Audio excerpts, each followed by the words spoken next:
off toward the bend, and that is the big change today, has been that this really is following the global models, which is actually east of where the hurricane models put it. All the hurricane models were saying this was going to go into Franklin County, and it now looks like this is going to be just slightly east of Franklin County, which is more in line with what our global models were saying. But you can see the white showing up around the core, so this is rapidly intensifying as we speak. It has a very tight core, and it will be working on shore in about the next 4 or 5 hours. By 1 a.m., it's still a Category 2 in Georgia, so this isn't going to weaken a whole lot as it moves inland and then up into Georgia. So you'll note that none of our area is actually in the cone anymore. We actually have the cone actually removed outside of even Franklin County, but that doesn't mean the eye wall is going to miss Franklin County, and that's what I've been forecasting over the last several days anyways, is central and eastern portions of Franklin County, because I just thought it was going to be the western eye wall anyways. So our forecast hasn't changed. What you got over the last couple of days remains the forecast, because this is what I was forecasting for. That's what I thought was going to happen. Overall, the trough axis has been in place, and periodically we've seen these thunderstorms rotating on through and being lifted off to the north, so you can see them embedded in that trough. And with that, we're getting little extra bits of rotation, so you can see these little hooks that show up on that. And even though the west side of the storm doesn't typically offer a tornado threat, thanks to that lift off to the north, as well as the trough and the rotation from the storm, we actually got a pretty decent environment aloft to help these things rotate. The last one to be rotating was that thunderstorm there that worked to the south of Carabel and then across into Gulf County.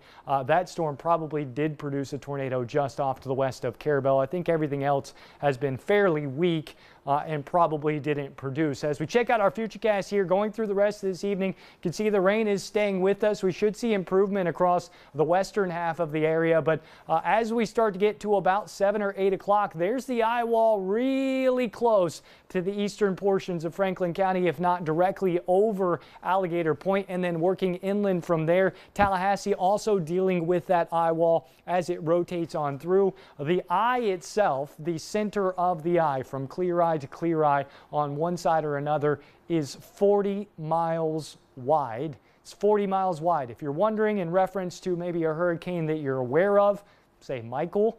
Michael had a 15-mile wide eye. This has a 40-mile wide eye. So this is a huge core, and that is why the storm surge is so significant, is because this is a large storm. We're just now starting to get into the tropical storm force conditions as far as the winds go.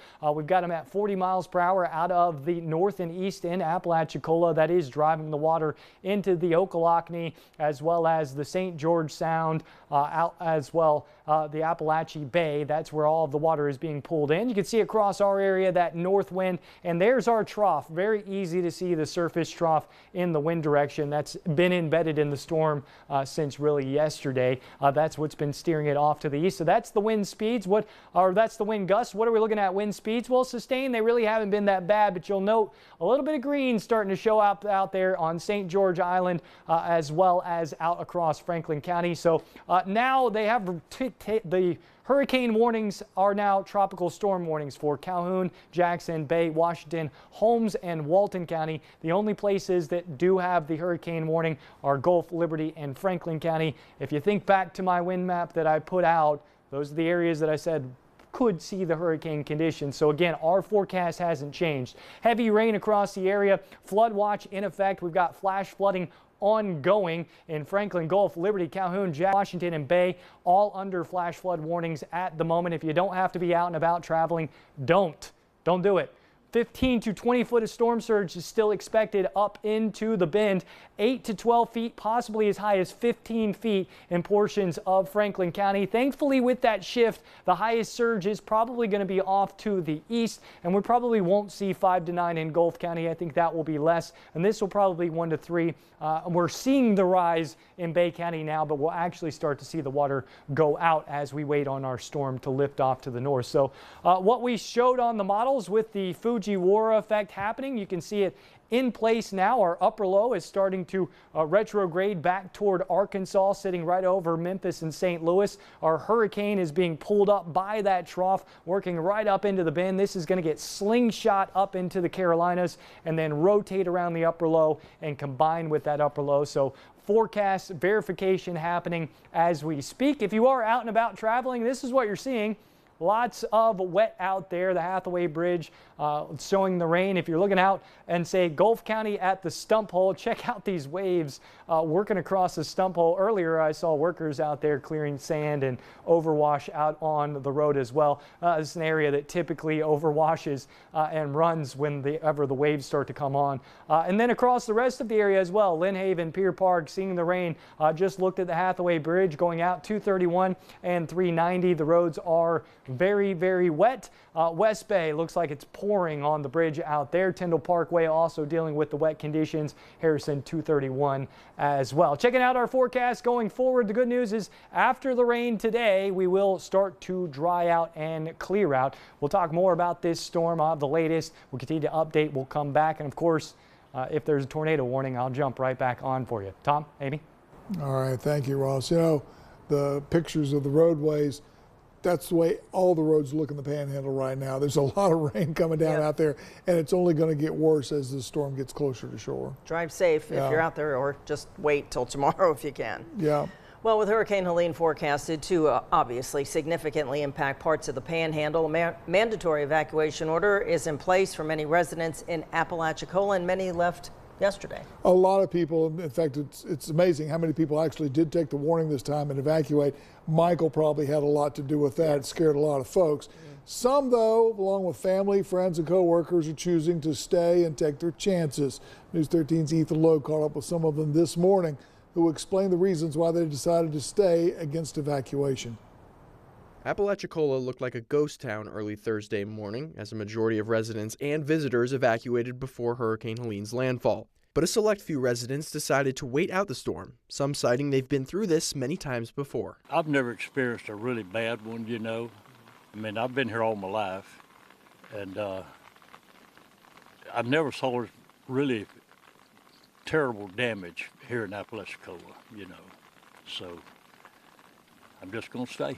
I've been through lots and lots of them, way back to 85 hurricanes and Michael and all of those. I did leave from Michael, but this time of day with Michael, it was really bad. For other residents, Hurricane Helene serves as their first encounter with a major storm. This is my first storm like this, so it's kind of exciting. It's not like a good excitement, but I'm prepared as it gets, and so there's nothing else I can do now but let it rain. Each have different ideas as to how they'll pass the time as Helene passes through. I'm riding it out with my boss and some fellow co-workers. We're all staying on higher ground, and we got work trucks ready to go. I will probably go to my church, Fellowship Church, Baptist Church. The decision to stay for certain residents was influenced by the fact that work will need to be done and others will need help. There's going to be work to do afterwards, and I live in a safe place, I feel like. I have confidence in my home, and I'm on high ground. If I was in a low-lying place, I would have been gone.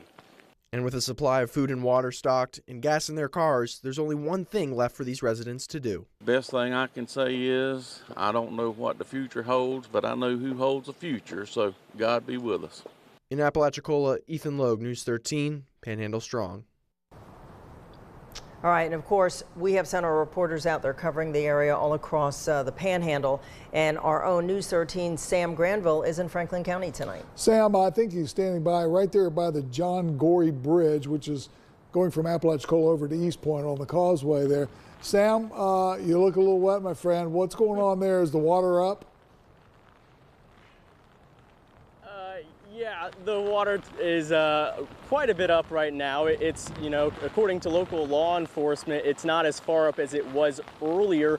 Local law enforcement telling me that the low tide is actually around 7:30 p.m. So we're getting kind of a tug-of-war effect here as the water from the surge is coming in and the tide is working its way out. So Maggie, if you could kind of show them a little bit the water and the turbulence that's coming off over here below the bridge.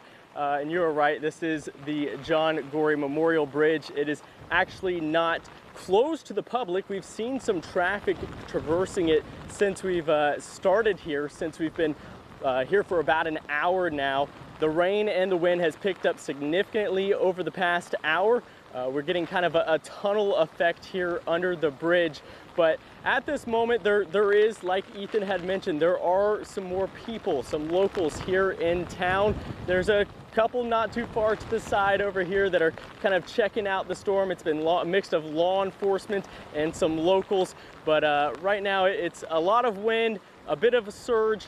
As you can see, I'm in about 4 or 5 inches of water right here now. But as that storm continues to get closer and coming closer to the shore, of course, that is Ross going to be forecasting when that's actually going to happen. But right now it's picking up a bit, and we'll continue to keep you updated with the conditions here in Apalachicola. Just before we took you live, I saw a truck drive behind you. Is there a road right behind you? There's actually a road right in front of me at the moment. If Maggie, if you could kind of pull out just a little bit. She's on the other side of the road and shooting towards me with the water at my back. There's a road between me and the camera right now. So this is the one that kind of rounds about right by where the boat launch is, off to my left, to the camera's right, and then to my right is downtown Apalachicola. This road is going to take you right along the water and through the bayous. So we're right down here at the battery. The wind is coming in. It is blustery at the moment. It is picking up and kind of blowing from my right to left. But yes, there is a road between me and you, as in the camera. And there has been, again, like I said, a couple of cars still out here spectating the weather from a safe distance. Tell me what the drive was like when you came into Appalachia. Is everything boarded up? Are the streets deserted? Or are people out sightseeing? For the most part, the local businesses are boarded up. There's not very many people here, but there are a few that are planning on riding out the storm. They have the EOC over at the Piggly Wiggly. We saw some law enforcement moving there, some locals kind of staying and checking out, okay, who's staying here, who's leaving. But for the most part, everything is boarded up. We've seen very few cars coming in and out of town. I think everybody that is here at this moment is local, but it is certainly blustery conditions down here in Apalachicola. Blustery and dangerous. And we do want to remind people, looking at that water, you know, we have a plan for this, and we have teams around the panhandle so that they can see the video as we provide the broadcast throughout the evening. And that's why they're asking folks to stay in, because that's going to get deeper and worse as the night progresses. Yeah, absolutely. Sam, y'all be careful. We'll check back in with you later, in a little while later in the newscast, okay? Thanks, Sam. Sounds good. All right, Sam Granville reporting live from right there at the foot of the John Gorey Bridge in Apalachicola. You know, all over the state, people are watching this thing because it's so big. It's raking all the way up the East Coast. As Ross has shown us, Tampa Bay is probably starting to get the peak of that water going into Tampa Bay. And the state officials have had their hands full while they're also looking out for the local home front. I know it because the storm, as it heads into the Big Bend, is going toward Tallahassee. And so, of course, they're expecting bad weather as well. Let's take a look at what ABC's Ike Ajachi found in Tallahassee. Rain pouring down and waves crashing as Hurricane Helene approaches Florida's Gulf Coast. Millions of people are under mandatory evacuation orders in the Sunshine State, but the storm's impact is expected to stretch across several states. And so I need everybody to pay attention to their local officials. They're going to have the best information on the specific risks where you are at. The eye of the massive storm seen here. Helene forecast to make landfall Thursday night. Areas along the Big Bend region of Florida could see a storm surge of up to 20 feet. Phil Prescott lives in Cedar Key. He says many residents have heeded the evacuation warnings. The fear factor is pretty significant. So the good news is more than ever, people have left. Tens of thousands of customers have already lost electricity. Crews on hand to get the power back on. Torrential rains and strong winds from Helene pummeled Naples overnight. Streets there now underwater. Similar scenes in St. Petersburg. And in Tampa, high waves from the bay crashing onto this roadway. The traffic cam shaking violently in the strong winds. The area could see a storm surge of up to 8 feet. We're just a few hours away from an expected landfall, not far from here in Tallahassee, and we're already seeing conditions worsen as the day goes on, getting bands of strong winds and heavy rain. Ike Ajachi, ABC News, Tallahassee. All right, not too far from Tallahassee as you head back this way is Calhoun County, and they're seeing some effects of Hurricane Helene as well. They are, because of the size of that storm. There was a potential for them to be in the, actually, I think they were in the hurricane warning area. I think they might have just gotten dropped. Ross, is that Calhoun out now? Calhoun is tropical storm warning right now, but they are sitting right on the edge of this. The one thing about that is they have seen a whole lot of the tornado warnings and a ton of rain there. They are right on the trough that has been getting dumped on with rain all day long. That's where our Amy Diaz is. She's standing by at the Emergency Operations Center. Amy, what's going on there? Yeah, Tom, I'm here with Jamie Norris, the emergency manager for Calhoun County. Jamie, what are we seeing right now in the county? Right now we're seeing a lot of heavy rain, of course, and some minor road flooding at this time. And what do you say to the people who are currently sitting in Calhoun County at their homes just trying to ride this out? I just urge you to stay put. Don't try to get out and sightsee or travel the roads right now. Like I said, there's some road flooding and heavy rain, so we just don't want anyone to take a risk at this time. Stay put until the storm passes. And what do you expect to see in the next few hours? In the next few hours, we look to see some tropical storm conditions, maybe some heavy, wind gusts. Of course, that heavy rain's going to consist and continue. And, of course, that road flooding we're having troubles with. Yeah, and I think even when we came in just an hour ago, driving through, we could already see roads flooding into neighborhoods, and the ditches on the sides were starting to flood. So clearly you're going to be able to see that more as the storm continues. Tom? All right. Hey, Amy, just a quick question. I know you drove up Highway 20, I assume, getting to Blountstown. Was there any damage or trees down or any of that? And can we talk about that? Any power outages? We haven't seen any. Have you guys seen any power outages so far? Not at this time. We haven't had any major power. We didn't see any trees down so far. The most that we did see was ditches. And even driving through Port St. Joe, we could see that sea level has risen at least 3 to 4 feet, and that's starting to kind of feed into it. All right. We appreciate it, Jamie. Thank you so much, and we'll check back a little bit later this afternoon, or this evening, I should say. Amy Diaz reporting live from the Calhoun County Emergency Operations Center over there in Blountstown. And she had sent back some pictures earlier this evening on the drive over. And you could see water starting to come up on the roadways on some of like Highway 20.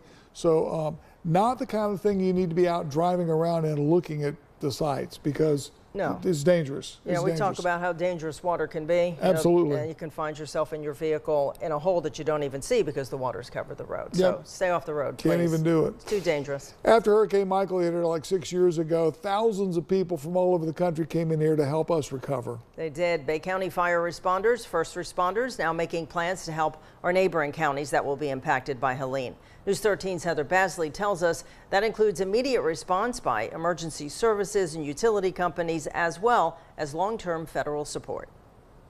As Hurricane Helene approaches, emergency services are mobilizing and preparing for the recovery efforts that will follow once the storm passes. Bay County Fire Chief Matthew Lindeworth says the county is going over pre-plans. We're making sure that we're prepared for the community's needs and response capabilities of our first responders and our public works and things like that. So what we're doing is we're just assessing where we're at, watching the weather, getting briefings from state and federal officials, and then what we do is we formulate kind of our plan of attack, if you will, to make sure that we're ready. Currently, Bay County is not opening any shelters, but they have doubled up staffing. We've doubled the ambulance capability to make sure that anybody that has that problem, that has a medical problem, that we can address it. We have, fire department staff and personnel. We actually have, in addition to all the county emergency operations centers, what we're standing in, there is a state emergency operations center that coordinates all those efforts. Congressman Neil Dunn says the government will provide counties with what they need to recover from the impact. And we are making preparations, move generators, food, health care, all the things that people need critically right after these storms. Obviously, expect major power outages. And all of that is being mobilized and planned for. The Biden administration approved of a pre-landfall emergency declaration for Florida Wednesday. It enables FEMA to provide federal resources to the state and for emergency protective measures and recovery efforts. And fleets of construction and utility company trucks are gathering across the panhandle just out of Helene's path. Once the storm passes, they'll deploy to communities that need help. This group of workers from Irby Construction in Mississippi was staging at the old Panama City Mall Thursday afternoon. They build high-voltage electrical transmission lines. We remember when they helped us after our storm, Michael, 6 years ago, and now it's our turn to be the helper. In Bay County, Heather Basley, News 13, Panhandle Strong.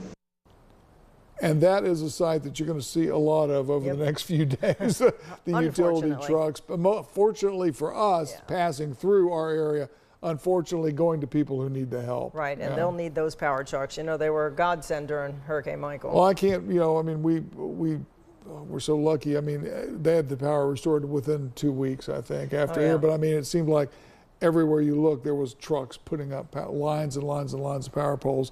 And that's probably going to be the situation for some of these areas. So let's just hope that it's not nearly as bad as what we had here, that's for sure. So we're going to take a quick break here, and we'll be back with more on our special coverage of Hurricane Helene.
Now, a 13 First Alert Hurricane Helene update.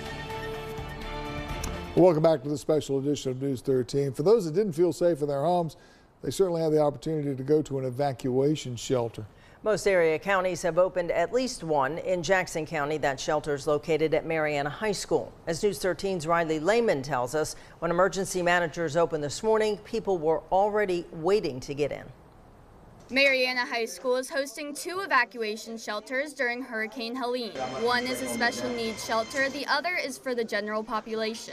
Residents who live in RV parks or mobile homes are encouraged to seek shelter during Helene. We really encouraged our citizens that were in RVs, mobile homes, or less sound structures to certainly consider either evacuating to a better structure getting out of the path of the storm, and if they don't have that capability to come to the local shelter. Emergency management officials expect widespread power outages, moderate flooding, and downed trees. Special needs people that need electricity for medical needs are encouraged to take shelter in case of a power outage. They can't go without power, and this is a fortified building. It has a generator on site, and we're prepared to care for them through the storm.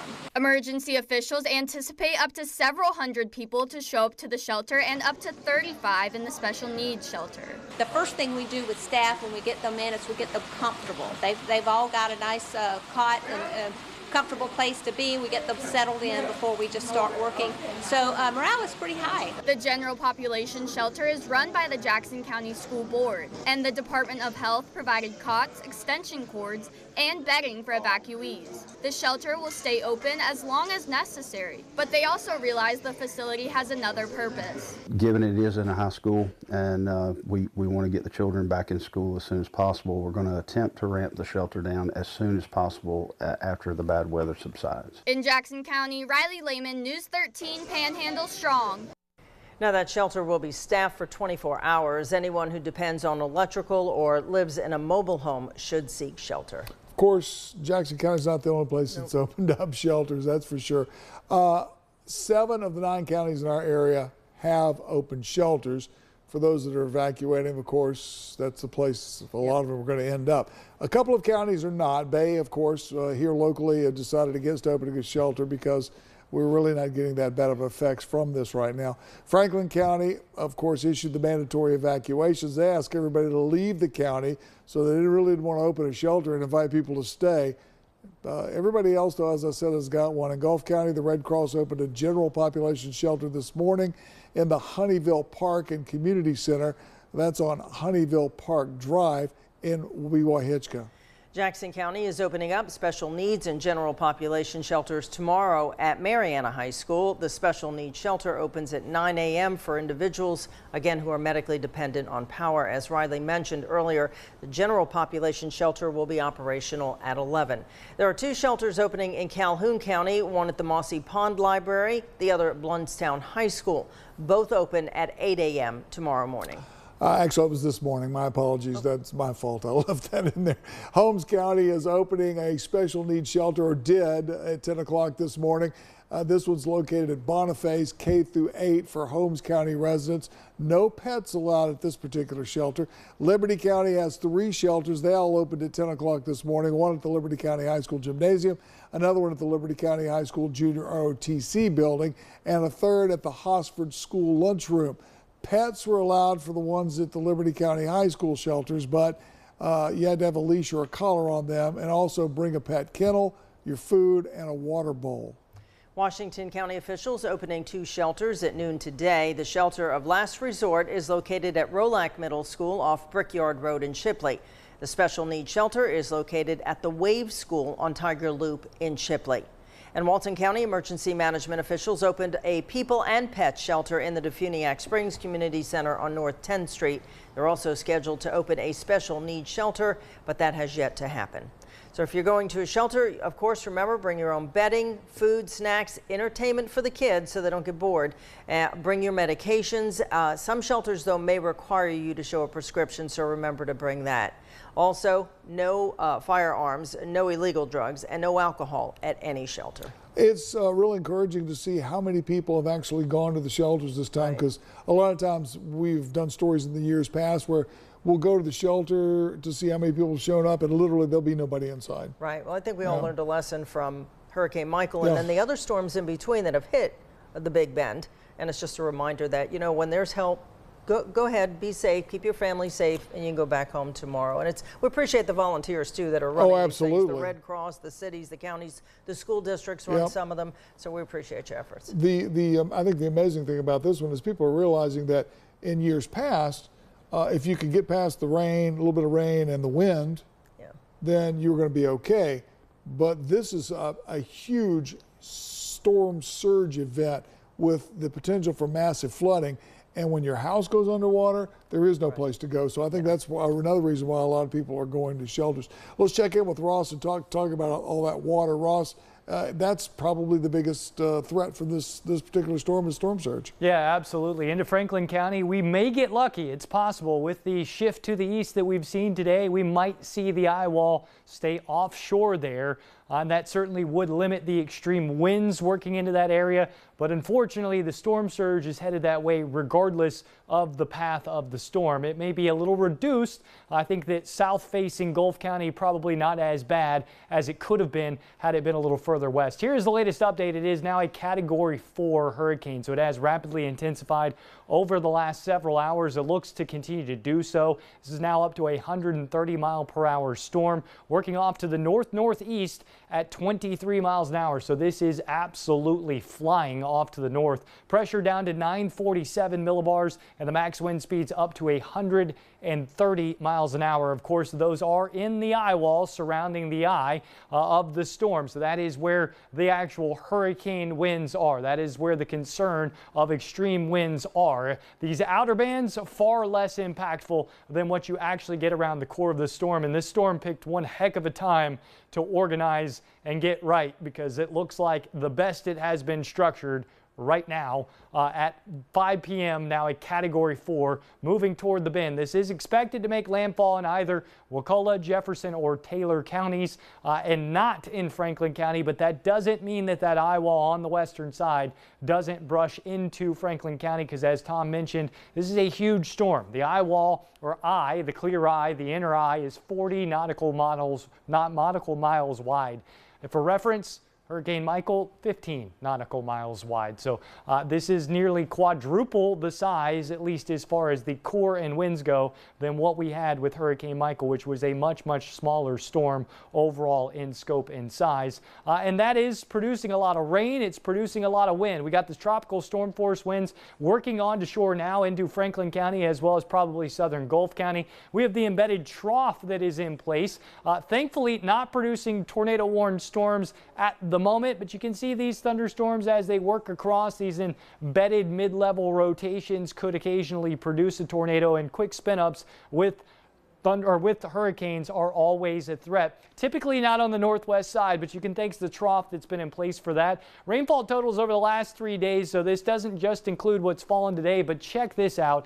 5 inches in Dothan, 7 inches in Mariana, 5.7 inches in Bluntstown, and approaching 10 inches of rain in Apalachicola. And you can see that red or the purple expanding across that area where we had highlighted the last couple of days the heaviest of rain was going to fall. And it is along that trough axis. We're seeing that verify. Actually, less rain in Tallahassee than what we've seen here in Panama City so far, thanks to that trough. So let's put a timeline on this. This is basically where we're sitting now. We'll continue to rotate these bands in. By the time we get to 8 o'clock, we're going to start to worry about that eye wall being very close to the eastern edges of Franklin County. As our modeling has it right now, staying actually just off to the east, it would be the Alligator Point area that could see the extreme winds, but the rest of Franklin County really would luck out. Unfortunately, looks like Tallahassee is going to be in that western eye wall as it does work its way inland, because it is a huge core. Again, we're talking about multiple counties are going to be in the eye wall at the same time for a very large area, because it's 40 miles wide. So a large storm. Good news is by 10 p.m., really 11 p.m., we're starting to clear things out, and by the morning hours tomorrow, we're entirely clear of the area. How about a check on the power outages? Right now, no reports of outages in our area, but now up to 600 in Wakulla County, and Leon now reporting up to 1,000 power outages. So at the moment, doing okay on power, but still lots of rain, and we've had lots of action ongoing today. Check out all the tornado warnings as that trough slowly worked its way off to the west. The storm reports showing up here too, so flash flooding has been reported, and Calhoun County did get a report of a tree down.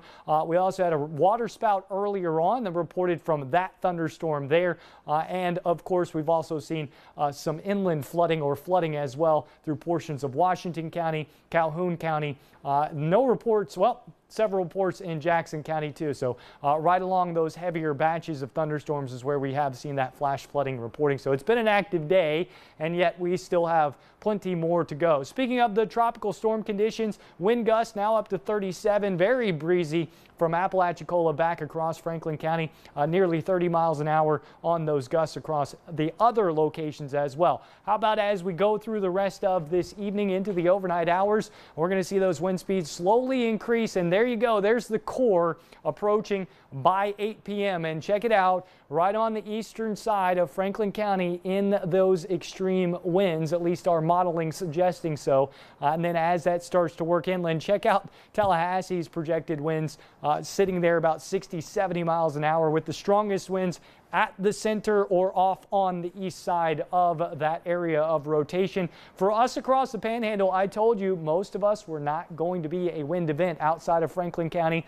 and portions of Liberty County. This really is just breezy across our area. We'll occasionally see some tropical storm force gusts, but the wind is really the center and east side of the storm, not really on the western side of the storm. You can thank friction and forward motion for that. As a storm is moving inland, the direction of which it is moving, the winds are actually being enhanced because the storm is moving in the same direction. When the winds are coming in the opposite direction of forward movement, the winds are actually reduced, and that is on the west side. So this storm moving off to the north-northeast, that means on the northwest and west side of the hurricane, you are actually taking the wind speeds away from the forward movement of the storm. So it's moving at 23. So we have a reduction of 23 miles per hour on the western side of this storm just by that storm vector or motion. So there's a reduction in that, and then you get land friction as the storm winds are blowing across the land. They're also being reduced, which is why the west side is usually far less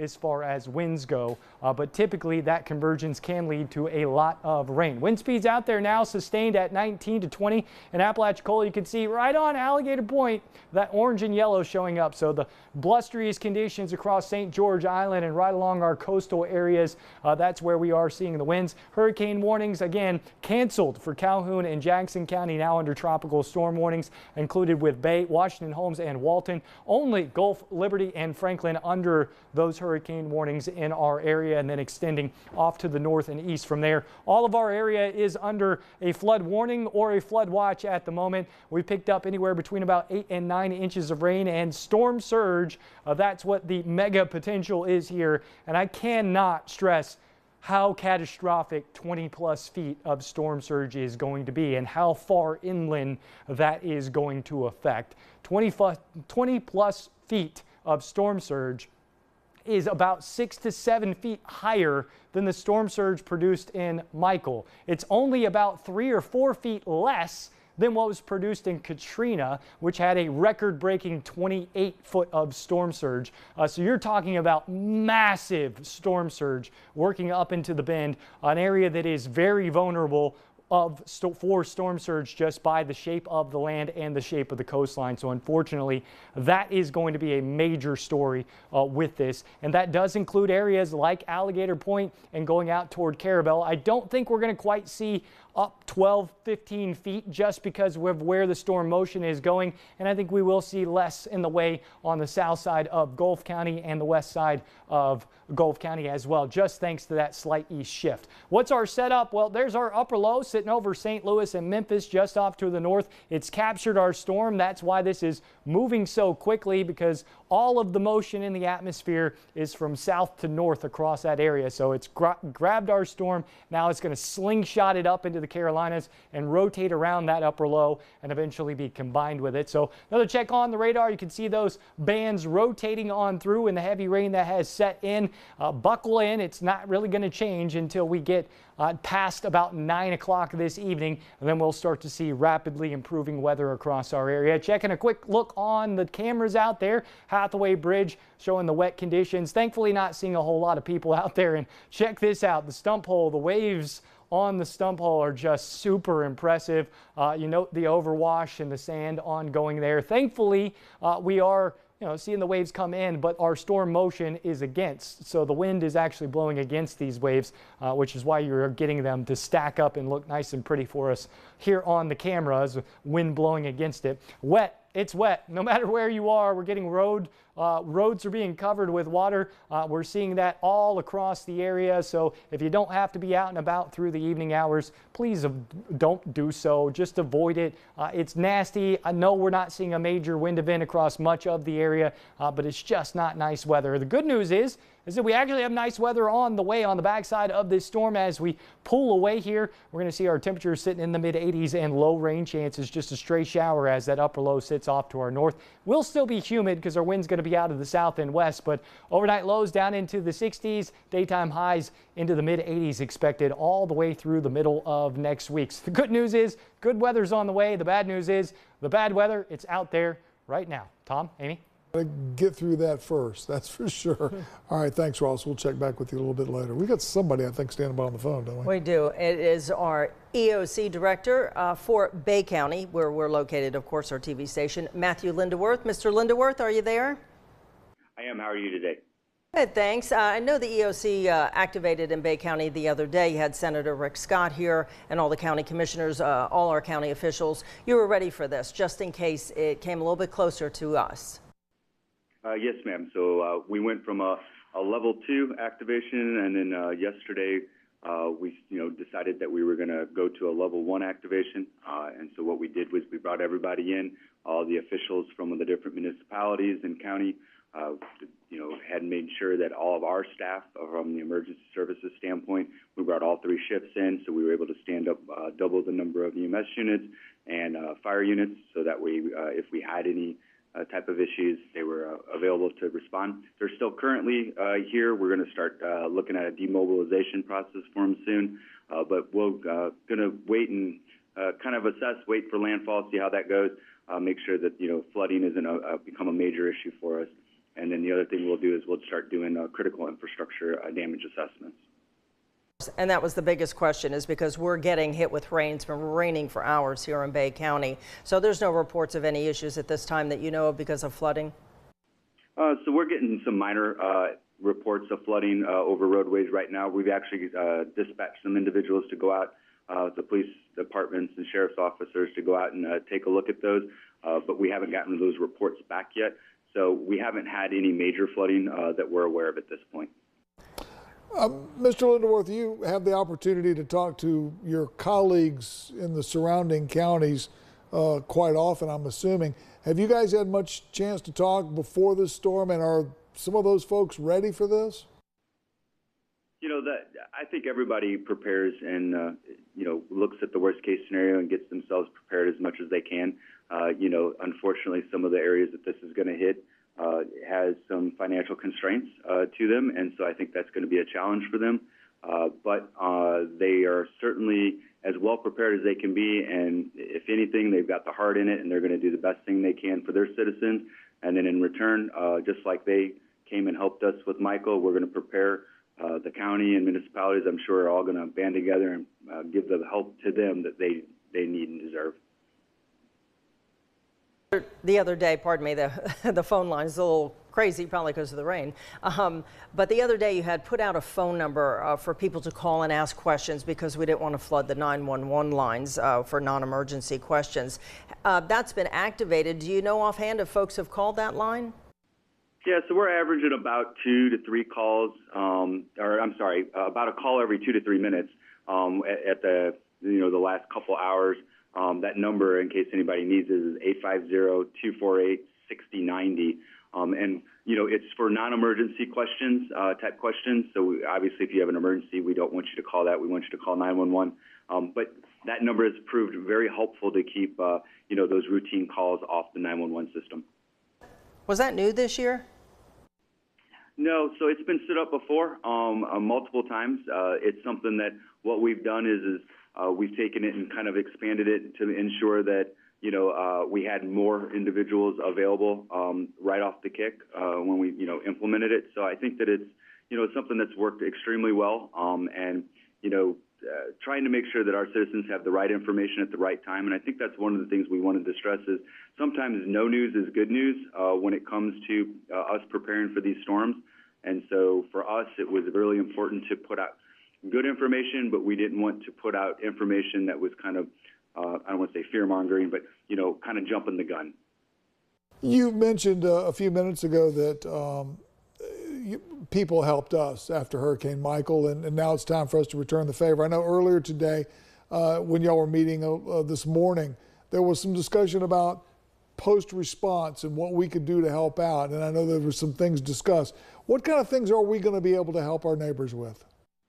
You know, so one of the biggest things after you have a storm of this magnitude is hazardous materials releases.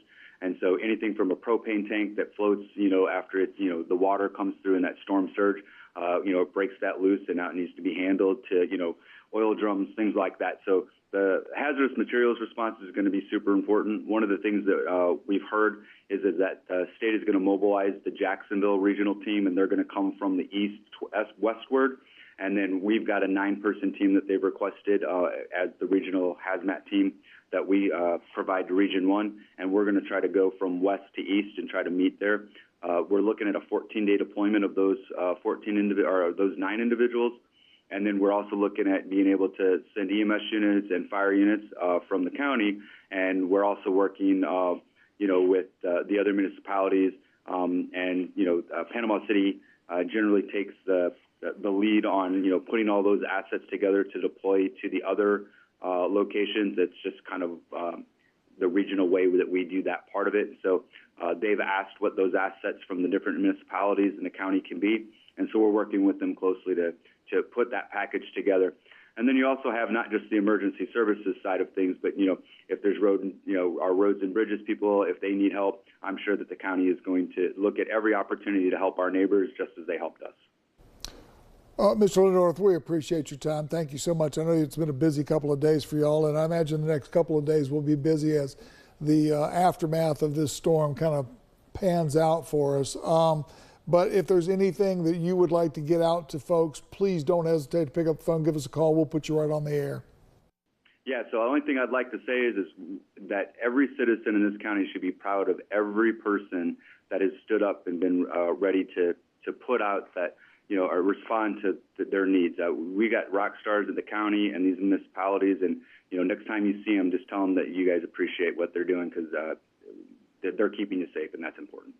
Well said. We appreciate your effort as well. Thank you, sir. Matthew Lindeworth reporting. Our Bay County EOC Director, and we're back in a moment.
Now, a 13 First Alert Hurricane Helene update.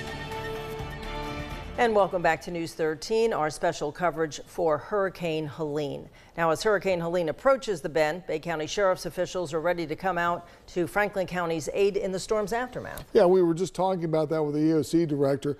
As News 13's Courtney Fegley tells us, Bay County Sheriff Tommy Ford wants to make sure to give the counties around us the same kind of support that we received after Hurricane Michael.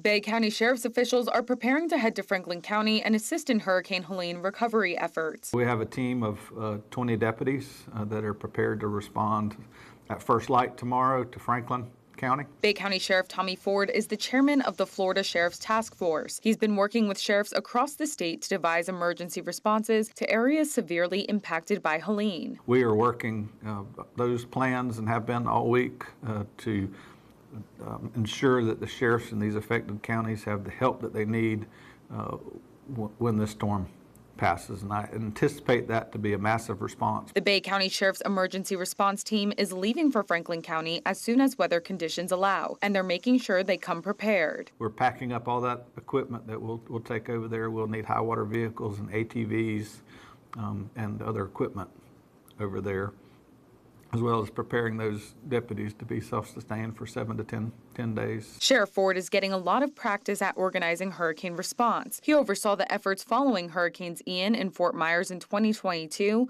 Idalia and Perry last year, and back in Perry again this year for Hurricane Debbie. Ford says his heart goes out to those impacted by Helene, and Bay County is here to help in the aftermath. When you've gone through something like that together and see real unity and people looking out for each other, and kind of see the best in humanity after something like this. So there is, there is a rainbow in the middle of the storm. In Panama City, Courtney Fegley, News 13, Panhandle Strong. And we're all always appreciative of all the help that we got after Hurricane Michael. Yeah, he received all sorts of accolades after Ian down at Fort Myers, which I think was really the first time as a response director for the state, he actually did that coordination for that. And then he's had the 2 storms that's gone up through Perry, and this one's going to affect Perry as well. Perry, I feel sorry for the folks in Taylor County because they've had 3 storms now in about a year's time. Yeah, just a little over. Yeah, it's rough, and we understand it, and we're proud of Sheriff Ford and all the folks at the Sheriff's Office and all our first responders who go down there and paying it forward. Yeah. Well, let's go back to Franklin County. Our own Sam Granville standing by there, right there at the foot of the Gorey Bridge, the John Gorey Memorial Bridge. And Sam, it looks a lot windier than it was when we checked in with you about 45 minutes ago. Tom, that's exactly right. I'm just as we have started to pass to me, it is picking up a good bit more right now. I currently have a wind coming from my left to right, and it is actually starting to pick up a decent bit at this point. I've kind of moved my way a little bit further out, closer to the water. I know that's probably not the safest thing to do, but I feel pretty comfortable at this point right now, and after we get done with this shot, we'll probably start to seek a bit of higher ground. But these winds, they are really starting to pick up. I mean, as you can see, the water is just really starting to wash in and out. Like we said earlier, with the tide coming all the way down at 7:30, we got that effect of the water coming in, the water coming out, and it is just a lot of turbulence right now. But we're still under the John Gorey Memorial Bridge, and when you get to this spot underneath the bridge, it becomes quite the wind tunnel. Again, I am not the meteorologist. The sports guy can't give you a number on how fast these winds are going right now, but it certainly is giving me a little bit of push having to plant this leg down over here. The rains are coming sideways. I am soaking wet from head to toe. The jeans, probably not the best idea. I guess I thought I was going to shoot some football tonight, but I am soaked from head to toe. We are going to seek some higher ground as soon as I pitch back to you guys, but definitely picking up over the last hour to half hour since we last spoke. That wind and rain together can be quite dangerous, and it's quite a visual. Seeing you stand there, as Tom said, it's a big difference from just, what, a half hour ago, 40 minutes ago? A little more than that, 45 minutes ago. Sam, what are you standing on? I am standing on a rock that looks like it maybe used to be a piece of the old bridge here. It is kind of wedged up on a piece of land I've got between me and Maggie with the camera. I got quite a bit of water. It's about 6 inches to a foot deep between me and her, so I kind of took on a little bit of water getting the hike over here, but this is just to kind of give you an idea of what these winds are looking like. I'm holding on to my hat. Like I said, I am drenched from head to toe at this point. It's going to be a nice haul back to Bay County, but right now it has certainly picked up a good deal over the last hour to half hour. Well, you want to try and make a move to a place that's a little better covered, and you guys be careful out there. Don't put yourself at any kind of risk, okay? Sounds good. We'll check back in a bit. All right, thanks much. Sam Granville reporting live from Apalachicola. And yeah, it's picked up a lot in just the last 45 minutes to an hour. Yeah. I know. Yeah. And Franklin County, Apalachicola is one of the counties that ordered the evacuations. Yes. They wanted folks to get out of the way, obviously, and this is just the beginning of it. And a lot of residents were in Helene's path. They were many under mandatory evacuation orders. Others decided on their own, though, to leave for safer places. Yeah, they certainly did. A lot of them wound up in lodgings around Interstate 10. As News 13's Grace Velez tells us, hotel managers hanging a lot of no vacancy signs. Mandatory evacuation orders have been in place for Franklin and parts of Gulf County, as well as many counties in the Big Bend. As Helene makes landfall, Jackson County has become a hub for evacuees. We have a lot of traffic coming through our county via the interstate, people evacuating to the east of here to the west. Many residents in danger zones began planning earlier this week where they would hunker down for safety. We're here to save our lives. Everything else can be replaced, you know, and we want to live. If we have to do that, we'll be alive to do that. Hudgens and his wife made reservations at a Comfort Inn and Suites in Mariana earlier this week and checked in Wednesday afternoon. The couple's home had major damages after Hurricane Idalia. Since then, they aren't taking any risk. Hudgens said most of his neighbors evacuated as well. Several motels in Jackson County are fully booked with people seeking higher ground and a safe place to wait out the storm. Residence Hub Inn and Suites in Mariana is one of those establishments. We've seen a major spike. We are at capacity. We've been at capacity Wednesday. We'll be at capacity today. Most guests checked in Wednesday, but Newsom says they were expecting up to 20 more check-ins Thursday afternoon. Most people are scheduled to check out on Friday, and evacuees are hoping the roads will be clear for their journey home. In Jackson County, Grace Velez, News 13, Panhandle Strong. Well, I'm glad people took safe harbor and went and found them nearby hotels to get them away from where they live, where the surge is going to come and make things worse. And, you know, it proves the point that we've been saying the last couple of hurricanes now. You don't have to go very far. Right. You just got to get an hour or so away from where the worst of the storm is going to be. Yeah, back in the day, like with Opal in '95, you know, we all wanted to, well, we didn't leave, but no, we were here. We were here in the studio. Right here. That's right. But, you know, folks wanted to go. That was the thinking, you know, go to the next state, go a couple of states up. But over the years, officials have said, just get out of harm's way. A few hours is enough. Because it's costly. It costs money to find a hotel room and to bring your pets and your kids, and you don't know how long it's going to be till you get back home. Well, you can throw an animal and our children, for that matter, in a car for 6 or 7 hours. That's not a fun trip for anybody. No. Not the kids, not you, not the pets. So yeah, it's easier just to go an hour or so down the road, just enough to get out of the way, which is what a lot of these people apparently did. Let's check in with Amy Diaz. She was, we originally talked to her about an hour or so ago. She was in Calhoun County. She has now crossed the river and gone into Liberty County. Amy, what's going on there? Yeah, I'm in Liberty County. I'm here with Ben Guthrie, Director of Emergency Management. Ben, what are we seeing so far right now in Liberty? We're beginning to see the winds pick up just a little bit. It's been a very wet and rainy day. We've had quite a bit of rain today and flooding on some of our streets. So far it's mainly flooding. And what are you guys expecting? I know it's going to start kind of ramping up in the next few hours. What do you expect that to look like? We expect it to get very windy. We expect, because everything's so wet, we're expecting a lot of trees to be blown over and come down. It's very important that people stay off the roads and stay in their homes or in the shelters, wherever they might be, to stay out of that. And what do you say to those people who might be in their homes or in the shelters and they're riding out the storm right now?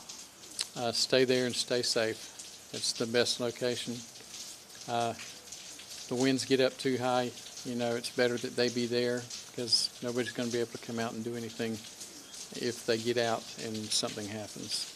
And how has the storm or its impact changed so far for you guys?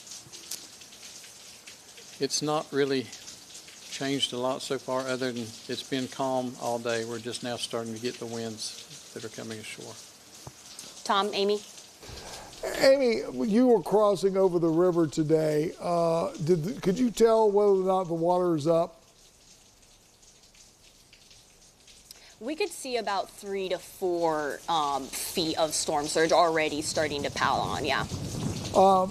Would you ask the EOC director, who's so kind to share some time with us today, if he is more concerned about flooding after this whole thing pans out? Because this is going to rain upstate in Georgia. It's going to come down the Chattahoochee River and right into the Apalachicola River. That's going to be a problem. Are you more worried about the flooding than the actual, you know, trees coming down and such? Since this is kind of going all the way to Georgia, it's going to keep wrapping around and hitting the area. We are worried about the flooding on the back end because the Apalachicola River Basin is getting a lot of water. And we have rivers on both sides of the county, with the Ocalaochnee on the east and Apalachicola on the west. Both of them are getting close to, well, they're expected to go into at least a moderate flood stage on both sides. With the water, though, we are very concerned about trees. It won't take a lot of wind to topple a lot of big trees right now. Tom, Amy? Amy, ask Mr. Guthrie, did they have any evacuation orders? I know at one point they thought Liberty County would be in more of the center of all this. Did you guys have any evacuation orders put in place? We did put out evacuation orders. It started out with mobile homes, substandard housing, and just people in low-lying and flood-prone areas. We did put out a mandatory evacuation last night for the county because for just a little while they had the track coming right over us as a Cat 4 hurricane, and so it prompted our elected officials to make a decision there. Things, thankfully, have changed throughout the day and throughout the night last night and made it a much better situation for us. And did people listen to that evacuation order? Did you see a lot of response? We did. We saw a lot of response. We had quite a few that evacuated. We have had quite a few that have called and wanted to make sure that they were in the right place and were in a safe location. And you mentioned shelters earlier. Did you guys also see that a lot of people were choosing to go to a shelter instead? We've got quite a few here. Our shelter here in Bristol has 130 people in it. Our shelter in Hosford has 12, which is not a lot, but it's pretty good for over there. And then we have a special needs shelter with 3. Okay. Tom, Amy? All right, thanks so much, and we appreciate Mr. Guthrie for taking the time to answer our questions tonight. Everybody out there, Liberty County, Calhoun County, stay safe. We're going to take another quick break. We'll be back on the other end, excuse me, with Ross and the latest on the storm, Helene.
Now, a 13 First Alert Hurricane Helene update.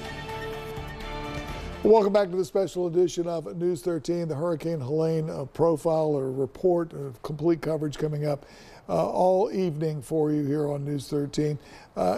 Main thing that people want to know about is what is the storm doing, obviously. A lot of things we've been talking about, but Ross is kind of the star of this show. Let's go back over to Ross and check in with the latest on the storm. Ross? I don't know about star of the show, but certainly a focal point for sure, and that is definitely the storm that's moving off to the north here. Thankfully, this is a little bit east of even the guidance that we had that was far enough east. So this does look like we might get really lucky here and keep the eye wall off of the Franklin County coastline. So potentially just hurricane conditions across Franklin County. That certainly is good news, and definitely a reduction in impacts and effects across the rest of the area. Was never really expecting wind speeds to be all that high across the rest of the area, even if this had been a landfalling system in Franklin County, because we are on the western side. I've been telling you guys that for days. This wasn't going to be a wind event for most of us just outside of Franklin County. It was going to be a rain event, and certainly we have been in that all day already. Now the hurricane is to the north of Tampa, moving very quickly to the north-northeast at 23 miles an hour. It is very, very large. This eye wall itself, as we pause it here, the eye wall itself is about 40 miles wide. That is from that point to that point is about 40 miles wide. So this is a very large storm, and the core, the actual area that we refer to as the hurricane, the numbers when we're talking 130 mile per hour winds, that's where it's recorded. That's what you have to go through to get that. The rest of the storm is basically what is being diffused out. So it's the banding, the feeder bands. Yes, the weather can be really nasty, especially on the northeast side of this core, but it is that portion of the storm that we're most concerned about, not really the rest of the area. For us, it's been the western side and the northwestern side as expected, and unfortunately we did have that trough, which is starting to give it up here. You can see it is still into that portion there right along Gulf County. That's probably where one of the worst portions of weather is at the current moment. But putting this back into motion again, you can see here this is slowly working off to the north and northeast. So if it was going to continue on the exact path that it's moving now, the eye wall here probably does something like that, and the eye wall here probably does something like that. So overall, we might get lucky and just keep this eye wall offshore. Unfortunately, that does mean that these areas severely impacted as it moves inland from that point. So yeah, still a long way to go with the storm overall. If we go over to our satellite imagery here, you can see it from a more traditional view. The visible satellite starting to fade, so we'll go back over to our enhanced. And you can see that this has really gotten its act together, and unfortunately curling up some really strong convection on that north side, indicating that this is still intensifying and probably doing so rapidly. A very concentric storm, so very healthy structure with plenty of outflow. So nothing here stopping this as it continues to work toward the coast. And again, it's moving off to the north-northeast. We do have this eye kind of embedded in a larger area of rotation, so we're getting kind of wobbling going back and forth. That's typical whenever you're tracking a tropical system. But again, this is even slightly east of where guidance has put it today, so that does help to nudge it out of our area and hopefully keep that eye wall off of the Franklin County coastline. Regardless, we're still seeing big storm surge work up into that area, but thankfully this is not looking like the severity of a storm for Franklin County that it certainly could have been. Still impacts to work through, and obviously we're keeping a very close eye on this and any potential wobbles to the west or wobbles to the east, but this should continue to work off to the northeast really quickly. So we're approaching the 6 o'clock hour here. We're probably about 3 hours away from landfall. That's probably when this will start to dissect the coastline or intersect the coastline. Will be about 3 hours from now, and that's probably going to be up into the Bend, likely into maybe Taylor County for where this does end up making landfall, putting us on the west side and thankfully reducing the impacts across our area. We'll break down the full forecast. I'll have all the detailed information. I'll have that in just a few minutes from now. Tom, Amy? All right, Ross, thanks so much. We're going to head back up to Calhoun County now. We are. Jamie Norris, the Emergency Operations Director there for Calhoun County. She joined us the last hour, and we're going to check back in with her as things have picked up there a little bit. Jamie, thanks for coming back with us. We talked a little bit with your counterpart across the river there about the concern of flooding next week after all that water that Georgia is going to get from the rain comes down the Chattahoochee and into the Apalachicola River. Is that a concern for you as well? Yes, sir. Flooding is always a concern after a heavy rainstorm like this. We will be monitoring for the days ahead. You know, I can recall very vividly 1994 after Tropical Storm Alberto dumped about 30 inches up in Georgia and Alabama, and we had historic flooding along the Apalachicola and the Chattahoochee River. Is there any indication, this thing's dumping a lot of rain, is there any indication that we might have a similar situation? Not at this time. Luckily, our rivers were pretty low before this storm, so hopefully we won't have to face something like that. Hope not. How are things going there right now? Are you seeing the winds picking up, more rain there? Yes, sir. The rain's pretty steady at this time, and we're getting some gusts. It's not a significant gust, but we are seeing a little bit gustier winds. Let's talk a little bit about evacuation. Did y'all do any mandatory evacuations there? No, sir. We did not do any evacuations in our county. You've got a shelter there. How's that going? Are people actually coming into the shelter? Yes, sir. We have had a pretty good population in each of our shelters. We have our Mossy Pond Library shelter open and our Bluntstown High School shelter. What's the biggest challenge y'all face with these type of events? Our biggest challenge right now is just these road floodings we're facing, just monitoring the roads, you know, and keeping the debris out of the roads, watching for those fallen trees because, you know, we still have those weak trees from Hurricane Michael. Are you getting many reports of road flooding right now? We have a few roads with some minor road flooding at this time. A problem for most rural counties here in the Panhandle, including Bay and all the rest of them, is the amount of dirt roads we have in this area. And then come Monday morning, trying to get a school bus down there to get kids to school. Is that a real problem for y'all? Yes, sir. We will be out first thing in the morning monitoring and assessing roads and get to work on those. Jamie, is there anything else you'd like to share with us? No, sir. I just want to tell everyone stay safe, stay put, and let this storm pass. To set it better, if you have anything you want to get out to your folks, don't hesitate to pick up the phone, give us a call. We'll put you right on the air, okay? Yes, sir. Thank you so much. Jamie Norris, the Calhoun County Emergency Operations Center. And just like Bluntstown and the Calhoun County area, we're all going to see some flooding of some sort, even down here in Bay County. And earlier this afternoon, the city of Panama City sent out some information in case you find yourself flooded. There are a phone number and an email that you can call or reach out to. Panama City residents, businesses that receive any structural flooding from Hurricane Helene can contact the city's Disaster Recovery Project manager. Her name is Jennifer Aldridge. This is Panama City. She can be reached by phone at 850-872-3004. Or you can email her at jaldridge@panamacity.gov. Now, residents will need to take pictures of any damages and send them to Jennifer with the address of their home or business. The documentation is needed for any future dealings with FEMA. Additionally, any resident in Special Flood Hazard Zone A, AE, or VE that receives damage and needs to have permits for repairs also has to contact Jennifer, or you can contact the Development Services Department in Panama City at 850-872-3025. And to report flooding of roadways, they tell us you should call the Panama City Police Department's non-emergency line at 850-872-3112. All of that information will be on our website, mypanhandle.com, if it's not already there. Let's go back and check in with Chief Meteorologist Ross Whitley one more time for a full overview of what's going on with Hurricane Helene. Ross? Yeah, the latest update just in, the 6 o'clock advisory. They're doing one every hour now as we are just a couple of hours away from landfall, probably about 3 hours. Intensity remains the same at 130-mile-per-hour winds. Pressure now down from 947 to 945, so a continuing of the deepening process, meaning it is still strengthening. You can see the pink and white rotating around the core of that storm, so this is still a deepening and rapidly rotating and enhancing, increasing storm. Fortunately for us, it is tracking just slightly east of even the guidance today.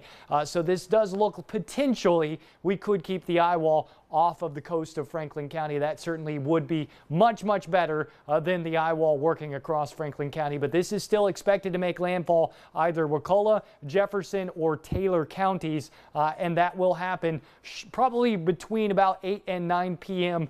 This evening. So we're not that far away. It is flying off to the north-northeast at 23 miles per hour. That's what's increasing the storm surge. That is why in places like Apalachicola and places like Carabel, out in Alligator Point, across Wakulla, and then up into areas like St. Mark, every minute from this point forward up to landfall, the weather will get more intense. It will get more severe until that core of the storm starts to pass on through. Thankfully for us on the western side, we're probably in the worst weather the next 2 hours, and then our weather starts to improve. So we will actually see improvement even as the core starts to get about even with our area from places like Bay, Washington, Holmes, and Walton County. That will actually improve. We can see the storm reports today. We had the trough rotating on through. I mentioned that that was going to be a big issue for us over the last couple of days. That was the main concentration of the forecast because that's mainly what we've been dealing with. That's mainly what we're going to deal with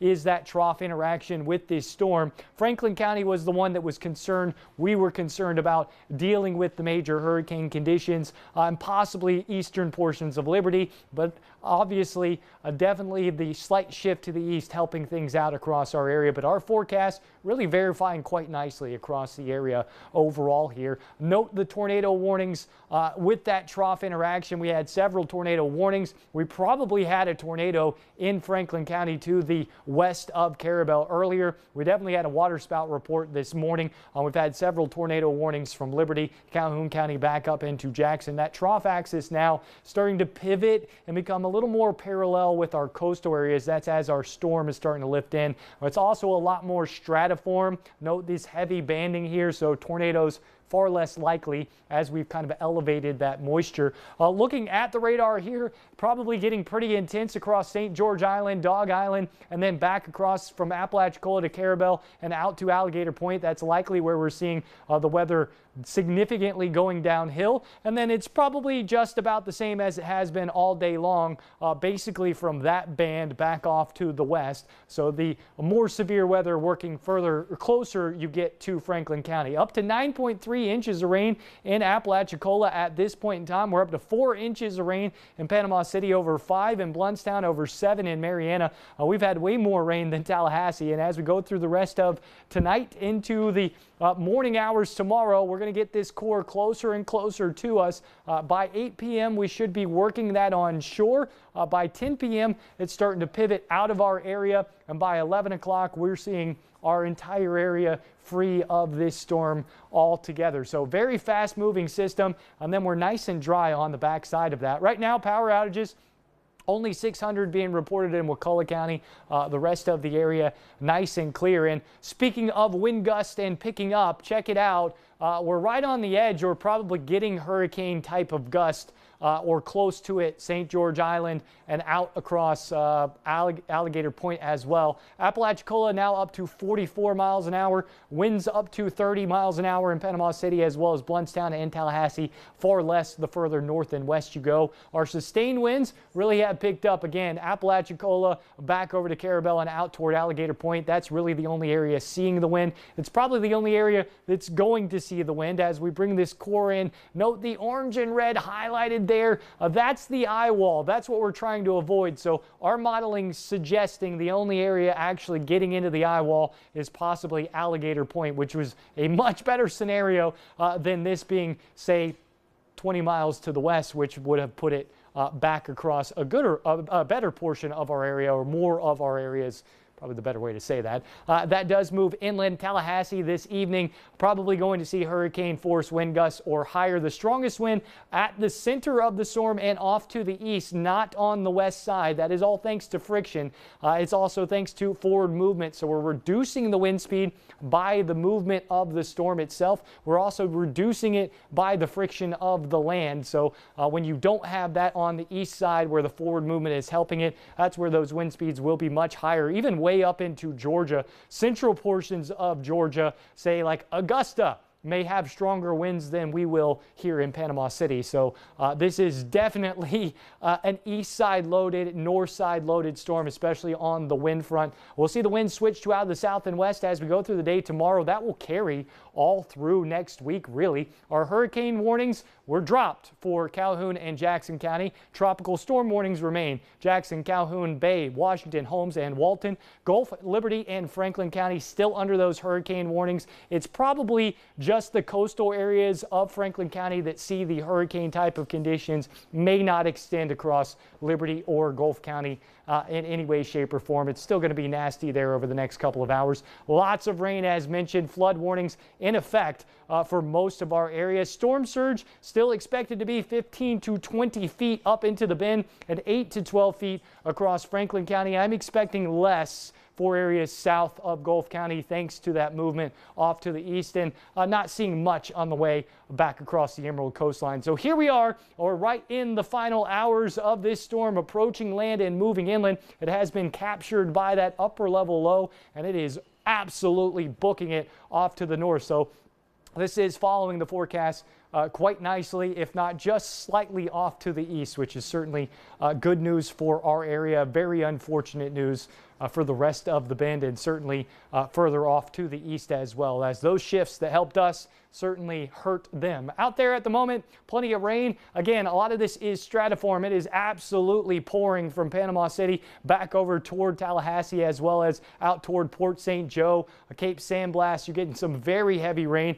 We've had our trough basically sit stationary, and unfortunately that led to a pocket of heavy rain here across Graceville, south or central portions of Holmes County, western portions of Jackson County, northern portions of Washington County getting that heavy rain, and that's what prompted the flash flood warnings there. But the strongest and heaviest rain at the moment is right there, with our storm obviously approaching or moving just off to our east. So looking out there, current conditions, Hathaway Bridge nice and soaked, and you're getting this just about everywhere you look. You're seeing the similar conditions. Overwash on the stump hole here, big waves crashing across the stump hole. Check out the sand and water across the road there in Gulf County. That's down toward Cape San Blas. And then again, Pier Park, wet. Lynn Haven, it's wet. Deer Point, it is wet. No matter where you are across our area, dealing with that rain, and that's going to continue to be the case. But again, we should see improving conditions by the time we get to about 8 or 9 o'clock. That's going to be as that storm is moving away from us.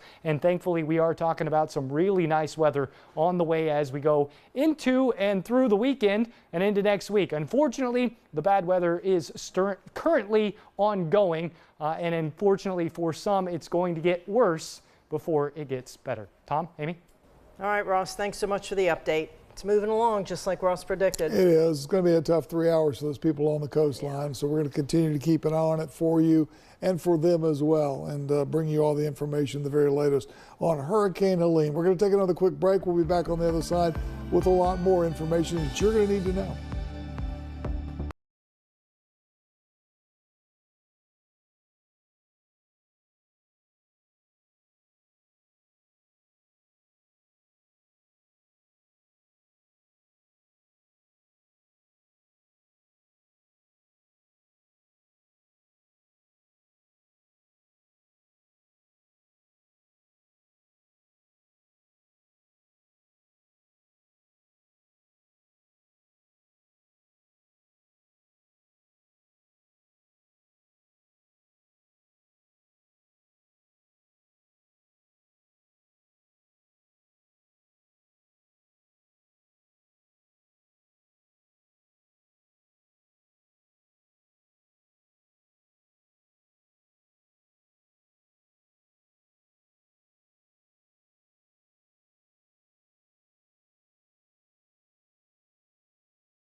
Now, a 13 First Alert Hurricane Helene update. Welcome back to the special edition of News 13. Hurricane Helene, our coverage on the storm that is threatening, of course, the Panhandle, the Big Bend area especially, and a lot of people facing a lot of problems, not just in that area, but all across the Panhandle, because this is such a big storm. Yeah, and the rain's just hitting pretty much every county in our viewing area, and up in Holmes County, they're keeping an eye on the storm as well, and we had the opportunity to speak to EOC Director Barry Lee up there about how they're preparing in Holmes. At the moment, and what's like projected to hit your area? We have at the moment scattered showers. We're under a flash flood warning. Presently 6:45 Central to 7:45 or 6:45 p.m. for our county as well as our neighboring counties, Washington, Jackson. And obviously, we're on the tropical storm warning right now. The weather is, it's nasty outside. Steady rainfall.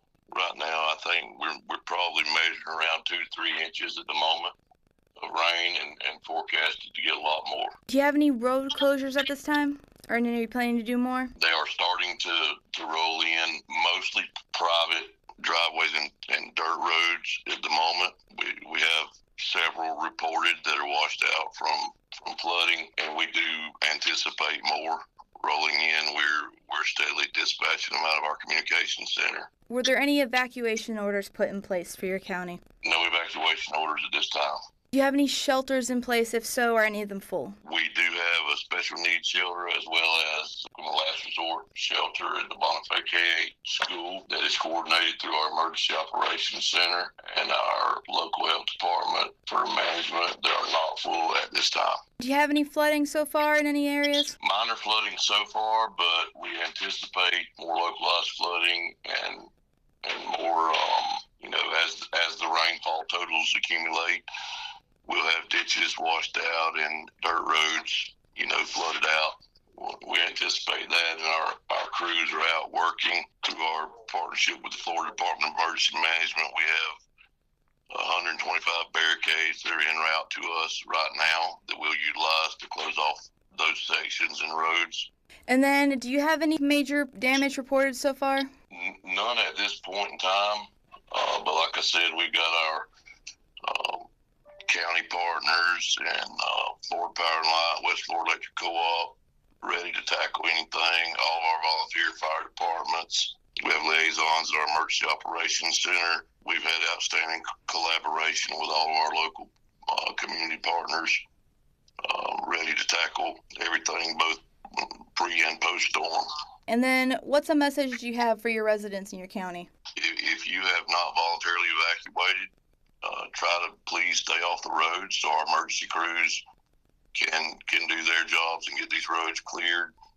Please use caution, be careful, don't drive through any flooded areas. Like I said, please stay off the roads if at all possible, unless it's necessary, so our emergency crews can get out and work and clear everything out. And please be safe. Look out for your families and your pets and children and all that kind of stuff, and stay safe and stay put if at all possible. All right, Mr. Barry Lee, who is the EOC Director for Holmes County, we appreciate your efforts, and we appreciate you giving us some information that we're able to pass along to your residents tonight. What's coming up ahead, we have a phone call set up here in just a few minutes with our CFO for the state of Florida, Jimmy Petronas, who you might say, what's his role in a hurricane? He's got a huge role for after a hurricane because of the insurance implications. When you go to file claims, you're going to want to make sure your insurance company is playing by a fair set of rules. So he is involved in that. But he also handles CERT teams. Those are the search and rescue teams that come in after a storm or a disaster.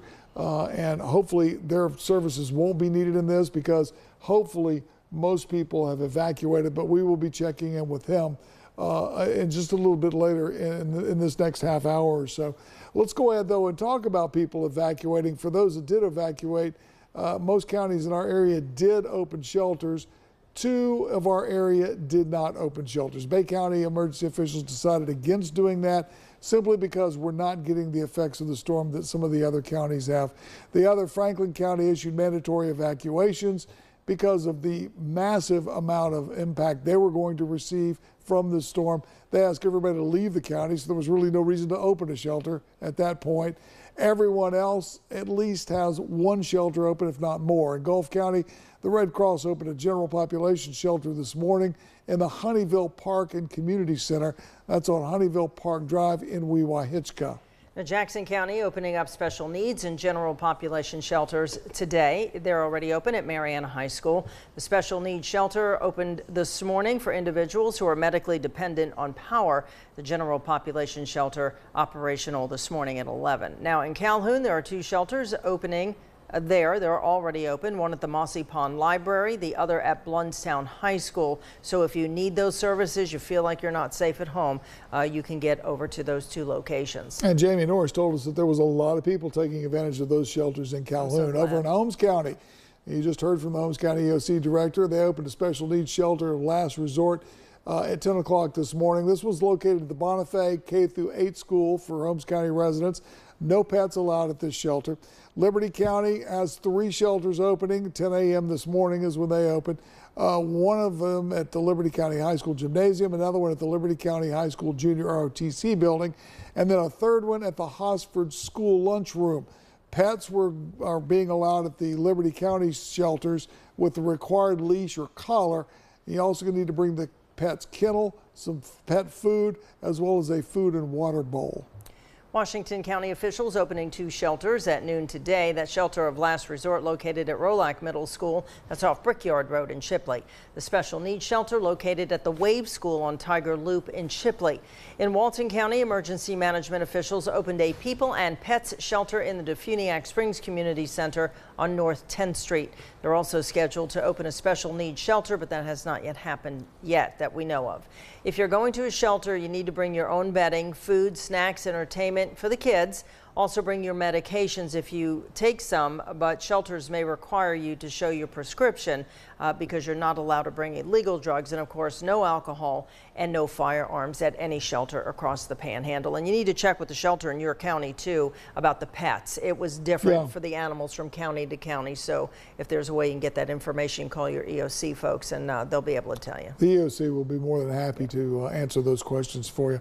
We're going to head back down now to Apalachicola. Maggie McGuigan is joining us live, and I believe she is in the downtown Apalachicola area. Maggie, what's going on there?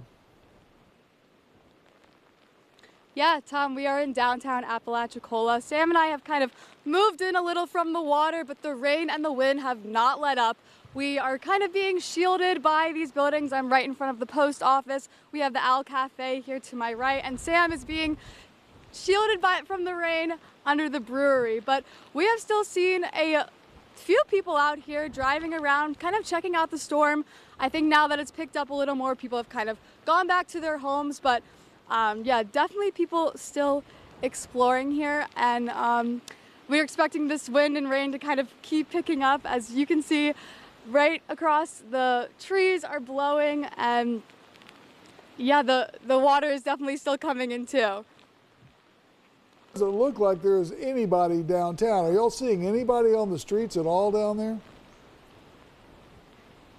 We actually just saw a couple walking their dog around here, kind of taking in the weather. The rain wasn't too bad then. We've seen a few more people driving and walking around, but I think now that the wind is picking back up, people have kind of gone back home. And I know there is an evacuation order in place, but it hasn't stopped many people from exploring during the storm. All right, we want to be careful out there, though. We don't want to give anybody a lecture, but we worry about our neighbors to our east, and we don't want the winds or the surge that may come their way to take them away. And we don't want anything to happen to you, so we're going to let you get to a safe place, and we'll check back with you just a little bit later. Maggie McGuigan reporting live from Apalachicola. All right. Let's take another break here real quick. When we come back on the other side, again, that interview with Jimmy Petronas, as well as we'll check back in with Ross for the very latest on Hurricane Helene.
Now, a 13 First Alert Hurricane Helene update.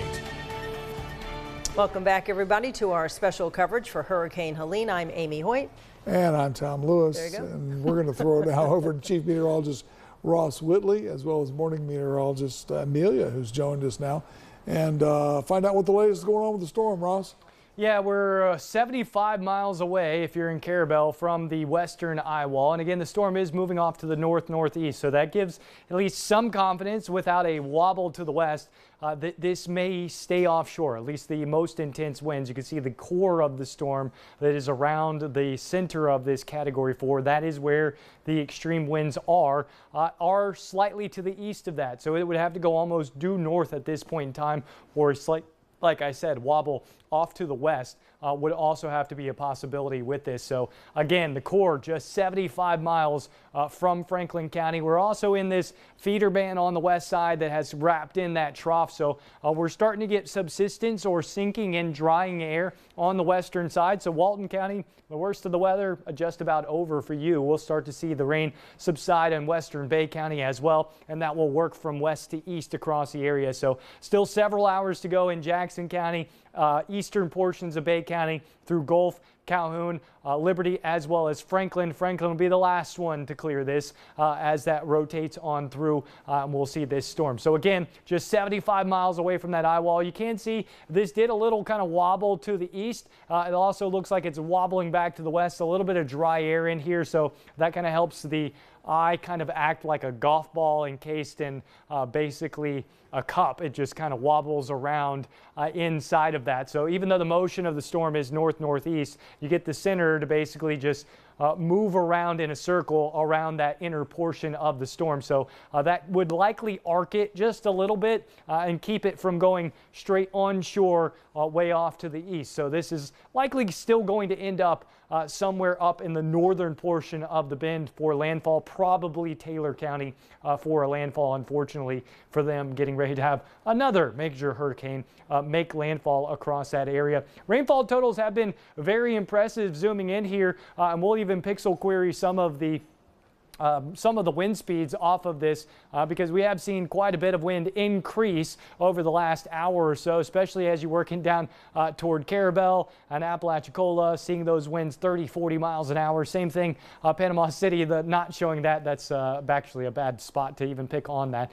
But it is all embedded in this heavier rain band that's working on through, and that heavier rain band producing quite a bit of rain, and that is adding up overall. Our totals are quite impressive across our area, seeing upwards of about 10 inches. I think that's wave heights. I'm not even sure what I'm on here.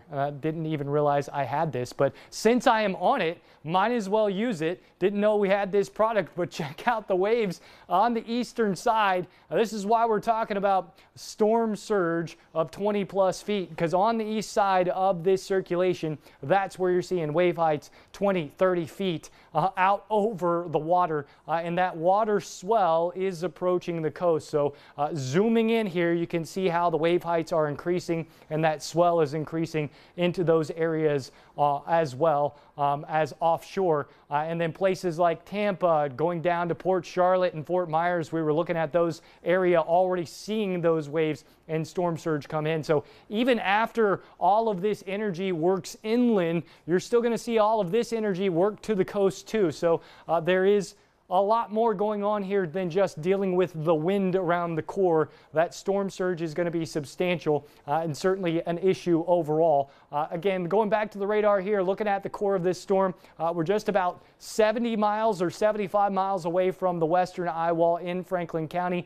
That puts this probably onshore or making landfall shortly after, I would say, about 8 p.m. Central Time is probably when we're talking about this. This is quickly moving. Unfortunately, still a strengthening storm. Thankfully for us, we're actually starting to see some of our weather across the area improve. Still a long way to go for others. And there's a little more details to be going over. We'll talk about that with Amelia. Yeah, absolutely, Ross. I'm actually going to disconnect your hand tracker here.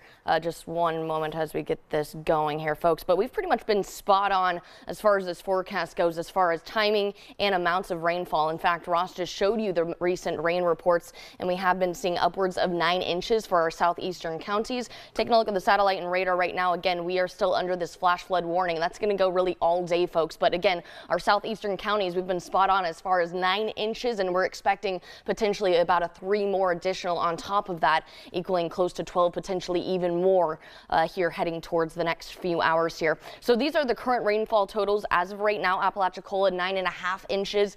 Tallahassee, of course, you're going to get a whole lot more. Blountstown at 6 inches. Panama City at 4 inches. Mariana, you're at 7.3. And of course, it decreases the further west we go. We're actually seeing increasingly better conditions there as this thing approaches land here. So that's that wrapping around there. But taking a look at futurecast, this is a very quick moving system, folks. This is going to hit land and then quickly approach into Georgia rather quickly by about midnight here. This thing is out of here. So this is very fast moving, but let me tell you, folks, this is a very broad wind field. And with that being said, we're already seeing some power outages, specifically in Gulf, likely going to be a few in southeastern Franklin County as well. That's we're anticipating some of those stronger winds here. Speaking of the wind gusts, look at this. Apalachicola and Franklin, even Liberty counties, close to 50-mile-per-hour wind gusts there.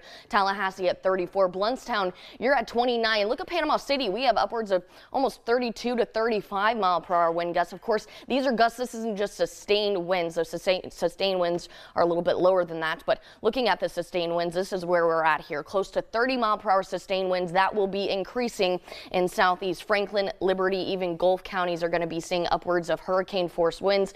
Potentially, the further west we go, more likely tropical storm force winds, which we've been seeing really all day long here, pushing on shore with those showers and storms with that trough overhead. That's why we've been seeing more rainfall consistently throughout the day. In fact, I just came inside. I was had a little bit of a break and lots of flooding going on there, folks. You definitely need to watch out for hydroplaning heading towards tomorrow morning.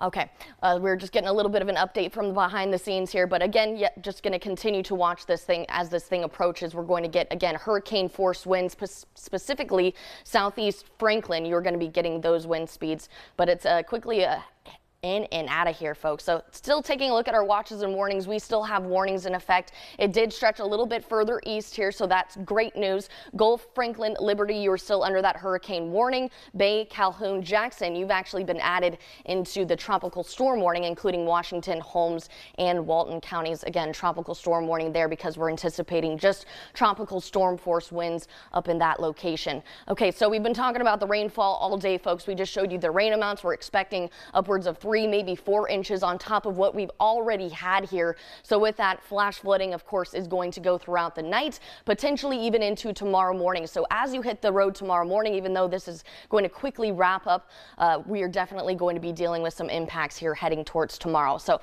of course, the rainfall is a big thing, as well as the storm surge, upwards of 15 to 20 feet of storm surge all the way to Alligator Point. Then we head towards Franklin, Carabel, 8 to 12 feet there, and we go towards Gulf, maybe even Panama City and Bay, 1 to 3, potentially even 2 to 4. So this is a whole lot of water, folks. We've been talking about the wind field over 400 miles wide.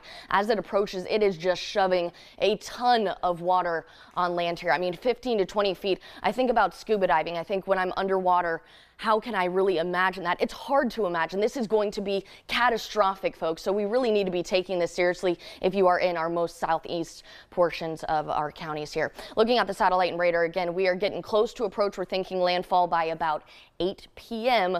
So we're going to have more details in just a bit. But first, we're going to toss things back to you guys. All right. Thanks so much, Amelia Henderson. We never get to see our morning meteorologist on the night shift. And so we appreciate your efforts coming in to help us get through the storm coverage. Thanks, Amelia. Let's go now. As promised earlier in our broadcast here, we're going to go to Tallahassee. CFO Jimmy Petronas should be standing by on the telephone. CFO, you there? Hey, Tom. Hey, Amy. Tell us how things are going in Tallahassee right now. So, to tell you, in the last literally 10 minutes, things started to get real dicey. We've been at the Emergency Operations Center for the good part of the morning and afternoon, and then it gets to the point where we've kind of got to live by the same advice that we're giving people to get off the roads. So we're hunkered down here at the state capitol, and again, monitoring things from here. We've got nearly 1,100 urban search and rescue first responders staged in Central Florida and in Ocala that will be deploying out. It's going to be hard to hold these men and women back. They'll probably go out about 9 o'clock, 9:30, and start to do helicopter incursions into different parts, especially around St. George Island. I've been told there's as many as 70 on St. George Island that refuse to evacuate. And poor A.J. Smith, he's doing everything he possibly can to get people to a safe place. But, you just got some people, as y'all know all too well, that sometimes just get stubborn and don't want to leave. We just finished interviewing a few. We ran in the last hour. So what are you hearing about St. George Island? Are you hearing that is it being submerged right now? I mean, what are you hearing? So I haven't gotten any direct reports on the water levels there. I was just talking to a friend of mine in Clearwater Beach. They're seeing right now 4-foot storm surge down in Clearwater Beach. So the whole Gulf Coast is really just being inundated because of what this storm is doing. And it's crazy. It's a very fast storm. Y'all are keeping up with all the statistics there and weather. But it's, the area is, there's definitely some complacency because Idalia was here a year ago. Debbie was here just a few months ago. And you got those people that said, God, I stayed through Debbie, and it wasn't that big of a deal, so I'm going to stay now. And unfortunately, those are what I'm worried about, is those along Homosassa and as you get into Taylor County and Franklin County and Wakulla County that don't evacuate, and unfortunately, bad outcomes happen. I know that when you sit in Tallahassee at the State Emergency Operations Center, you have to take a statewide view of everything. But there has to be a sense of relief that Tallahassee itself ended up on the west side of the storm, and it didn't take a direct hit. 100%. You're 100% accurate. And the only thing I could ask, and it's hard to even say this, but if this storm tacks a little bit more to the east, then it's going to follow a path of two storms that went that exact same path in a year apart. So if you think about just the debris, the road clearing, all that, Mother Nature already pruned that pathway a year ago, and it came back through there a few months ago. So, the recovery is milder simply because of the familiarity of that area with the path of the storm. It'll be a buzzsaw. It'll be a tranche cut through there. But, in Tallahassee, you remember, you've lived here before. Tallahassee, we love our oak trees up here. We're going to definitely have several days of digging out of fallen trees here as we, get the recovery established in Leon County. There earlier this year when the tornado hit, I was there that day, and they had a lot of damage from that. I don't know that Tallahassee has ever been hit by a storm that was still a hurricane when it got that far inland. That would have been something Tallahassee was not prepared for. What was it? Was it in '85? Was it Kate? '86? You had a tornado a storm that did some significant damage back in '85 or '86. I can't remember if it was Kate or what that hit Tallahassee. And that's back when my brother Yanni was here going to school. And I remember they were out of school for a while because of the recovery that took place here in Tallahassee. A little bit about, I mentioned before you came on that people would go, why is the CFO interested in a hurricane? Because of all the things that happens after a hurricane. That's a lot of when your work will start with insurance claims and whatnot. What do people need to be doing right now? So one thing it's a little too late to do now, and we've been preaching over the previous several days, is asking people to film the outside and inside of the house. What they can still do, if you're inside your house right now, if you're in Calhoun, if you're in Liberty, if you're in Jackson, if you're in Leon County, Franklin, Gulf, go ahead and film with your phone. If you've hunkered down, film the inside of your house. Get an inventory of your clothes, your TV, your wall coverings, whatever you've got that's of value to you. We're a smartphone society. Email it to yourself. That way, because what's going to happen, say you have an insurance claim, what's going to happen is an adjuster is going to show up. That adjuster is like an investigator. They want to figure out what is the responsibility of the insurance carrier before and after the storm. If you've got some video evidence, that helps you and them determine what you deserve. And a lot of times, say that you have a catastrophic event and you have to evacuate and your home's no longer safe. Now you've got video evidence of what your house looked like before the storm, and you've got a video file of what you need to claim in your insurance claim. What kind of news are you getting out of the Tampa area? They're expecting quite a bit of water coming up into Tampa Bay. Have you heard anything? So the biggest concern we have, Tampa Bay is seeing, 4 foot plus, the Howard Franklin, all those causeways, water is just lapping all over them. What we're seeing from the State Department of Transportation webcams is you're definitely seeing not a lot of traffic on the road, thank goodness, and people have been erring on the side of caution, staying off the roads.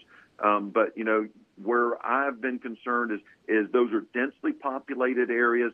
Those densely populated areas, those waterfront homes, condos, they have a lot of times parking underneath the building. Well, with that type of saltwater storm surge, what we learned from Hurricane Ian is EVs and e-bikes and scooters do not like salt water. So then I think we had 17, 18 EVs that caught fire due to saltwater incursion from Hurricane Ian. So we have been turning up the volume. We were in Tampa Tuesday night doing exactly that, just speaking to any camera that we could to tell people to get their lithium-powered devices away from the shorelines. Because, your house may survive, but your car may end up burning down your house. So, this is just a painful reality. It's a fantastic technology, but this fantastic technology, if not treated with respect, in Florida could lead to catastrophic outcomes. And this isn't a problem in Atlanta or Dallas or Oklahoma, just where you have saltwater flooding. I know this is not your bailiwick. It's your attorney, your cabinet member, attorney general's office problem or oversight. But do you want to share anything to people about price gouging? Yeah, so, the price gouging laws that we got on the books, the great thing about it is because we do have laws like that on the books, it makes those in that space that are doing business in time of need self-conscious. So, there's a law there. It's used as a deterrent to make sure that people will treat those in time of need and not take advantage of them. So, I appreciate the Attorney General's been very active over the last couple of days getting her word out as we've been trying to ensure that, those people aren't taken advantage of. The reality of it right now is nobody's on the roads. None of the stores are open, so it's kind of hard for that to take place when everything is shut down. Now, you're definitely going to see over the next 24 hours, 48 hours, as people start coming back in, where there'll be, that'll be suspect. People will make some inquiries. There may be some investigations, but the good thing about it is we turn up the volume on that issue so much that it's a great deterrent from people wanting to get in trouble. Jimmy, I know you're busy. You just did an interview with our sister network, News Nation, not a few minutes ago, just before you got on the phone with us. Is there anything else you want to add? Yeah, what I got to just plead with people is don't sign anything. Over the next several days, I tell people all the time, you've got the Samaritans show up day 3 and day 4. The predators show up within hours after the storm. So you're going to have solicitations. If somebody's knocking on your door, you need to be suspect. You should take that as somebody who is trying to get in between you and your insurance claim. If your first phone call is to my office, 1-877, my FLCFO, your insurance agent or your insurance carrier, there's no way you can be harmed in the initial days after the storm. Tom, I live in Panama City. Y'all are seeing challenging weather right now. My insurance companies already reached out to me 3 times to make sure that I know the claims process so I can start to get whatever relief I need if I've got damage. But unfortunately, these predators, they're pre-staged better than the utility companies are. So they'll canvass the neighborhoods, and all I can say is just send them on their way. Also, if you get a tree in your yard, that's going to be your responsibility to deal with. If you get a tree on your house, that will be the insurance company's responsibility to deal with. This is all part of your claims process, so you will get hounded by tree trimmers that will canvass your neighborhoods, and they'll want to do business in cash. It's buyer beware. You might be actually setting your money on fire. So please, if you get a tree on a structure that you have, please call your insurance company and ensure that that is a covered loss. It usually is, and let them pay for it with their money, not your money. That was a lot of great information, especially that part in the end, because we all remember from Michael the folks coming around trying to do nefarious things through, you know, getting us to buy their business. It's a shame the world is like that, but it is. Jimmy Petronis, the CFO of the state of Florida, thank you for joining us. Be careful out there. All right, we're going to be back with more coverage on Hurricane Helene, so stick around.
Now, a 13 First Alert Hurricane Helene update. Welcome back to our special coverage of Hurricane Helene here on News 13. We're, of course, on air for the last couple of hours. Now we're going to stay on until the storm is well out of the way in the Panhandle. That's right. One of the places we've talked most about, because it's getting a little bit more than what we are here in Bay County, is Franklin County. And News 13's Sam Granville and Maggie McGuigan are live right now. They are in Apalachicola. What do you got to show us at this hour? Oh, okay. Okay. All right. Technical issue. We weren't sure that's something pretty cool to show us, but We'll check back. Technical issue. As soon as they get reattached, we'll go back to them. Let's go instead to the Weather Center and check in with Chief Meteorologist Ross Whitley. Ross? Yeah, we got our 7 o'clock advisory just coming in at 9:42, so no change in pressure or intensity. Still a Category 4 at 130 miles per hour. And moving off to the north-northeast, just absolutely booking it at 23 miles per hour. And again, the heading north-northeast. So that once again means that we're probably going to keep the eye wall just off of the Franklin County coastline. Certainly good news there. We may even keep it off of, potentially keep it off of Alligator Point as this storm continues to track on the east side of this cone. But following our forecast here quite nicely. Again, this is a Category 4 moving off to the north-northeast. You'll note none of our area is now in that cone, and the western portion of the cone is really on the eastern side of Wakulla County. So it looks likely that we could keep the eye wall offshore, and that is excellent news. Unfortunately, good news for us means bad news for those into the bend and a little further up as this continues to track in that direction. But again, the latest advisory saying that hurricane winds extend out 60 miles from the center, and our tropical storm force winds extend out over 300 miles from the center, which is why we are getting the blustery conditions out there now and have seen things escalate across places like Tallahassee and further off to the east, where those are getting into those wind speeds. So let's take a closer look at the storm. Once you throw me back over to hand tracker, Amelia, and we'll look at the radar. We'll break that down. We're about 70 miles or less away from the western eye wall as far as the core goes from the storm from Helene, tracking that off of Franklin County over to our area. So if you'll click analysis there and throw up the radar for me, and then pull up and then make sure I'm connected on the hand tracker, and then we'll go from there. So yep, there we go. And yeah, you got it up, and then just click, and then should be good to go from there. Yeah, there we go. All right, so there's our storm. You can see the eye wall. This is what we're talking about whenever we talk about a hurricane, and we're talking about these severe extreme winds of the hurricane. It is that portion right there. That was a terrible drawing. Well, let's try that again. It is that portion that is right around the core of the storm. So it is that area. That is the part that we are most concerned about when we're talking about this storm. Now, you're probably not seeing the back end of the eye wall here because the radar is located in Tallahassee and it's looking through the eye wall on the front side. And where you're seeing this convection is cloud tops that are way up. So actually probably blocking the radar beam from being able to pick up the precipitation on the south side of this eye wall. So you end up getting looks like this whenever that does happen. There's also a little bit of dry air in there that's helping to keep this limited in its strengthening potential. This is good news because this is a Category 4. And again, looking at the eye wall here, it did wobble just a little bit back off to the west, but movement off to the north-northeast means that we're trying to keep this portion of the eye wall away from Franklin County coastline there. It looks like we might be successful in doing so. Not that we're actually doing anything about it, but it looks like that may actually happen. Still dealing with the convective banding on the west side as that pivots on through. We've basically crushed our trough at this point. So tornado issues across our area are unlikely at this point, as we are now on the northwest side of this circulation and being influenced directly by the storm versus the trough. So that instability has worked a little further off to the north. But the most extreme winds here, again, in that eye wall and on the eastern side and in that compact core that is a little further up. So definitely worsening conditions in Franklin County from Apalachicola back to Carabel all the way to Alligator Point. That's probably where we are seeing the worst weather at this point in time. So going through other current conditions and things going on, I'm going to toss it back to you, Amelia. Yeah, hey, thanks, Ross. I'm going to head and disconnect you here so I can get into our graphics. So just give me a moment, folks, while I get my bearings here.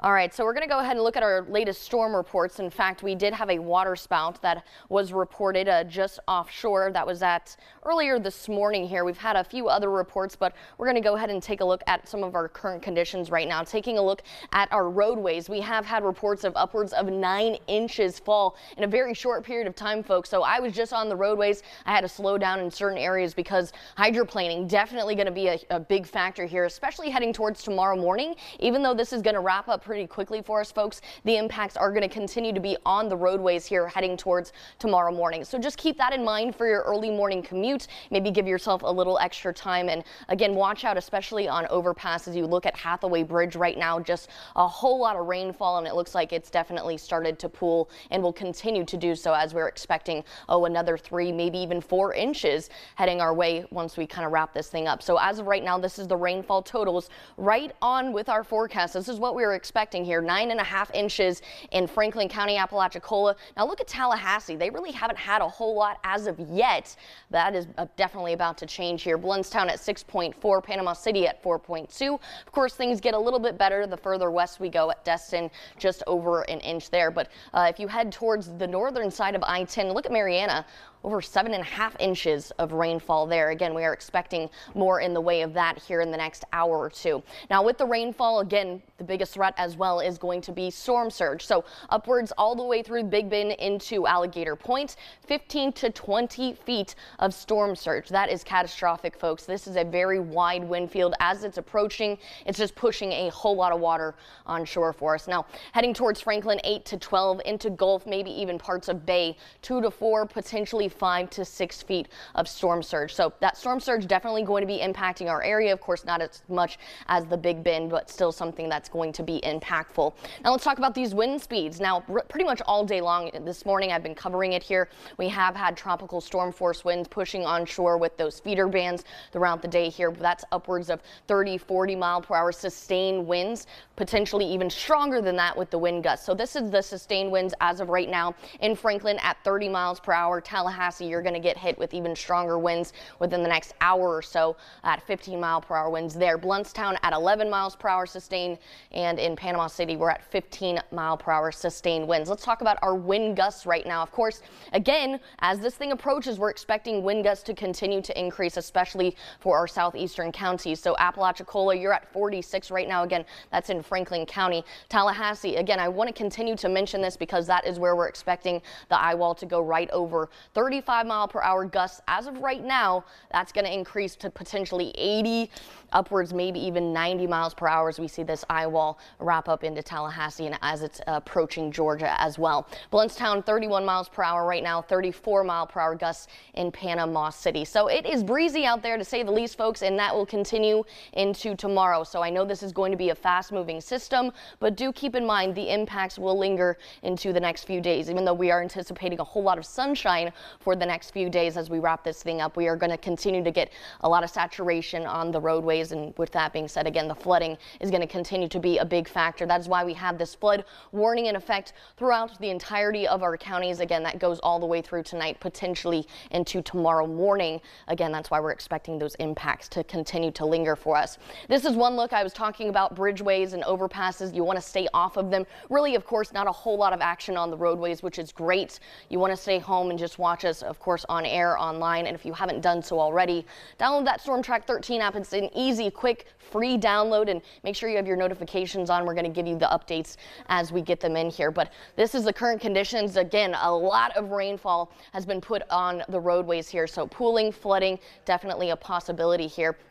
I did want to show you, this was a really cool shot in Stump Hole. I'm really disappointed it's not up right now because we were seeing waves out there that looked like 10 feet wave actions out there. So it was pretty impressive. I really wish this was up. I'm so sorry we can't get that up for you right now, but let's go ahead and move on to Futurecast so I can show you just how quickly moving this system is. Now, I've had a lot of comments from viewers message me saying, you know, this thing was way off to the south earlier this morning. How is it approaching land so quickly? Well, this is the thing. It's now over 20 mile per hour sustained heading towards the north to northeast. And with that being said, by about 11 o'clock, it's out of here, folks. All of those feeder bands as well. We're going to start to see the clearing skies by early as tomorrow morning. Of course, as I mentioned, it's still going to be very breezy. It's still going to be very damp, very wet on the roadways. So just keep this in mind. This is going to be a quick moving system, but impacts should be lasting the next few days. But thankfully, we're going to be seeing some sunshine on the back end of things. So hopefully that'll absorb some of that rainfall that's been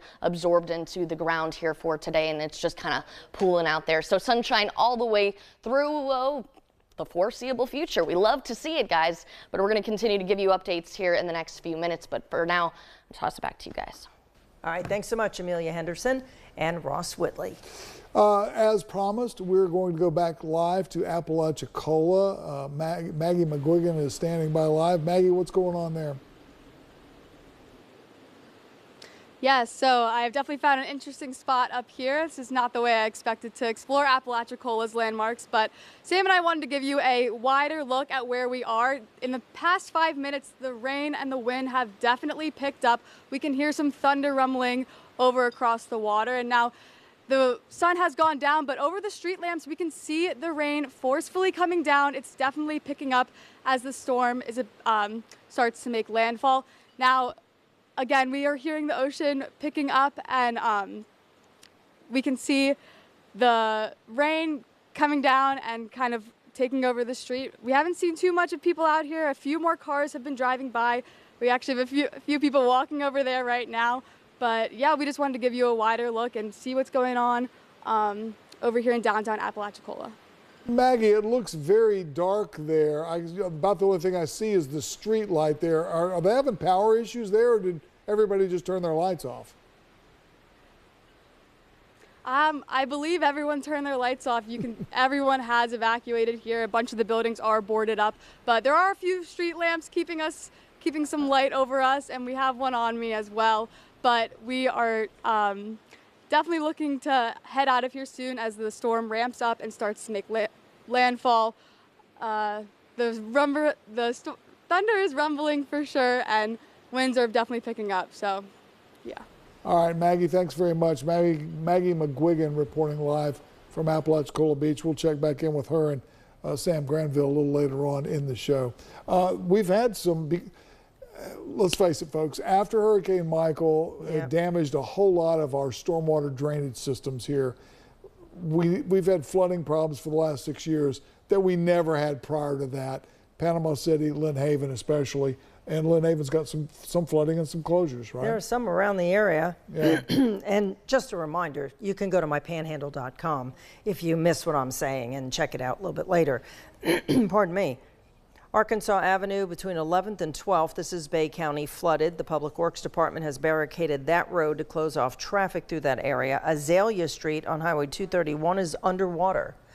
County Road 2321 at 2311 and 77 underwater earlier. They're saying it's now passable, but if you can just don't go that way, I wouldn't suggest it. Jackson County, Poplar Springs Road south of Black Road is impassable due to water over the road, and Caverns Road near Mariana's K-8 school is impassable due to water over the road. And that's just a few that have come into us, and we've posted on mypanhandle.com, so you can check those out. And just keep it in mind, because probably when you get up in the morning, I don't know how long it takes for the water to run off, but you might want to be careful if you have to drive those roads. Well, it's going to get worse because we still got 2 more hours before the eye of this thing starts to approach the coastline, as well as all the rain that it's dumping. So it's going to be a while before this thing gets out of the Gulf. I understand that we have somebody in Mexico Beach, somebody who people down there are quite familiar, obviously, with hurricane situations. Courtney Fegley from News 13 is standing by the live. Courtney, where are you and what do you see? Hey Tom, I'm here in Mexico Beach. I am currently on the beach right now, and conditions are absolutely amping up as this eye heads toward Franklin County. Right now, I am currently standing in my rain boots, and there are puddles in my rain boots. As you can see over here, the waves are definitely intensifying. Even on Mexico Beach, we're not even getting the worst of it here, but we definitely have a lot of waves. We could definitely see the storm surge, and the rain is raining sideways. As we were coming into Mexico Beach, the streets were absolutely empty. It looks like a ghost town around here. So luckily, a lot of people heeded the warning and stayed inside to stay safe, and I would continue to do that. As y'all just spoke about, there's plenty of flooding in multiple places, so everyone should just stay inside, stay safe. But yeah, conditions continue to get worse. The wind has just amped up as we were waiting here to speak to y'all, and so we'll just keep you updated. But Mexico Beach is certainly feeling the effects of Hurricane Helene.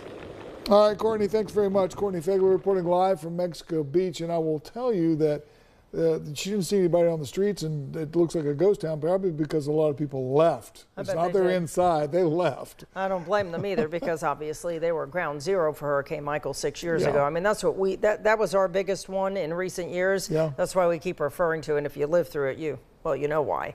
And so I don't blame those people in Mexico Beach. I'm glad they heeded the warnings. I hope there are a lot of people on Panama City Beach. It's going to be nice tomorrow and Saturday, and you can just enjoy and forget about this until you get back home. Yeah, but it doesn't surprise me that there's nobody there. No, I'm glad they're being safe. We're going to continue our coverage here on the special edition of News 13, Hurricane Helene, in just a moment. Stay with us.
Now, a 13 First Alert Hurricane Helene update. Well, we just talked to Maggie McGuigan down in Apalachicola, and she said that streets were deserted, and the pictures that they showed us, the video they showed us, certainly bared that out. There was nobody on the streets. You know, a lot of people evacuated, but a lot of people did not. Right, and that's always worrisome, and we're keeping you in our thoughts and prayers if you've stayed there. There are a lot of folks who are taking their chances, and earlier today, News 13's Ethan Logue caught up with some of those who explained the reason why they didn't go. Apalachicola looked like a ghost town early Thursday morning as a majority of residents and visitors evacuated before Hurricane Helene's landfall. But a select few residents decided to wait out the storm, some citing they've been through this many times before. I've never experienced a really bad one, you know. I mean, I've been here all my life, and I've never saw really terrible damage here in Apalachicola, you know. So I'm just going to stay. I've been through lots and lots of them, way back to 85 hurricanes and Michael and all of those. I did leave from Michael, but this time of day with Michael, it was really bad. For other residents, Hurricane Helene serves as their first encounter with a major storm. This is my first storm like this, so it's kind of exciting. It's not like a good excitement, but I'm prepared as it gets, and so there's nothing else I can do now but let it rain. Each have different ideas as to how they'll pass the time as Helene passes through. I'm riding it out with my boss and some fellow coworkers. We're all staying on higher ground, and we got work trucks ready to go. I will probably go to my church, Fellowship church, Baptist church. The decision to stay for certain residents was influenced by the fact that work will need to be done and others will need help. There's going to be work to do afterwards, and I live in a safe place, I feel like. I have confidence in my home, and I'm on high ground. If I was in a low-lying place, I would have been gone. And with a supply of food and water stocked and gas in their cars, there's only one thing left for these residents to do. Best thing I can say is I don't know what the future holds, but I know who holds the future, so God be with us. In Apalachicola, Ethan Logue, News 13, Panhandle Strong. Now, Maggie mentioned earlier that they were hearing lightning and thunder. Yeah, how interesting was that? And we understand that's kind of a bit of a phenomenon in the storm. And for that, we're going to turn it over to Ross and Amelia. Yeah, not a cool one in this case, as the storm is working toward the coast. When lightning is occurring in the eye wall, that means that rapid intensification is also occurring. And they are located just about right there. And they were hearing that.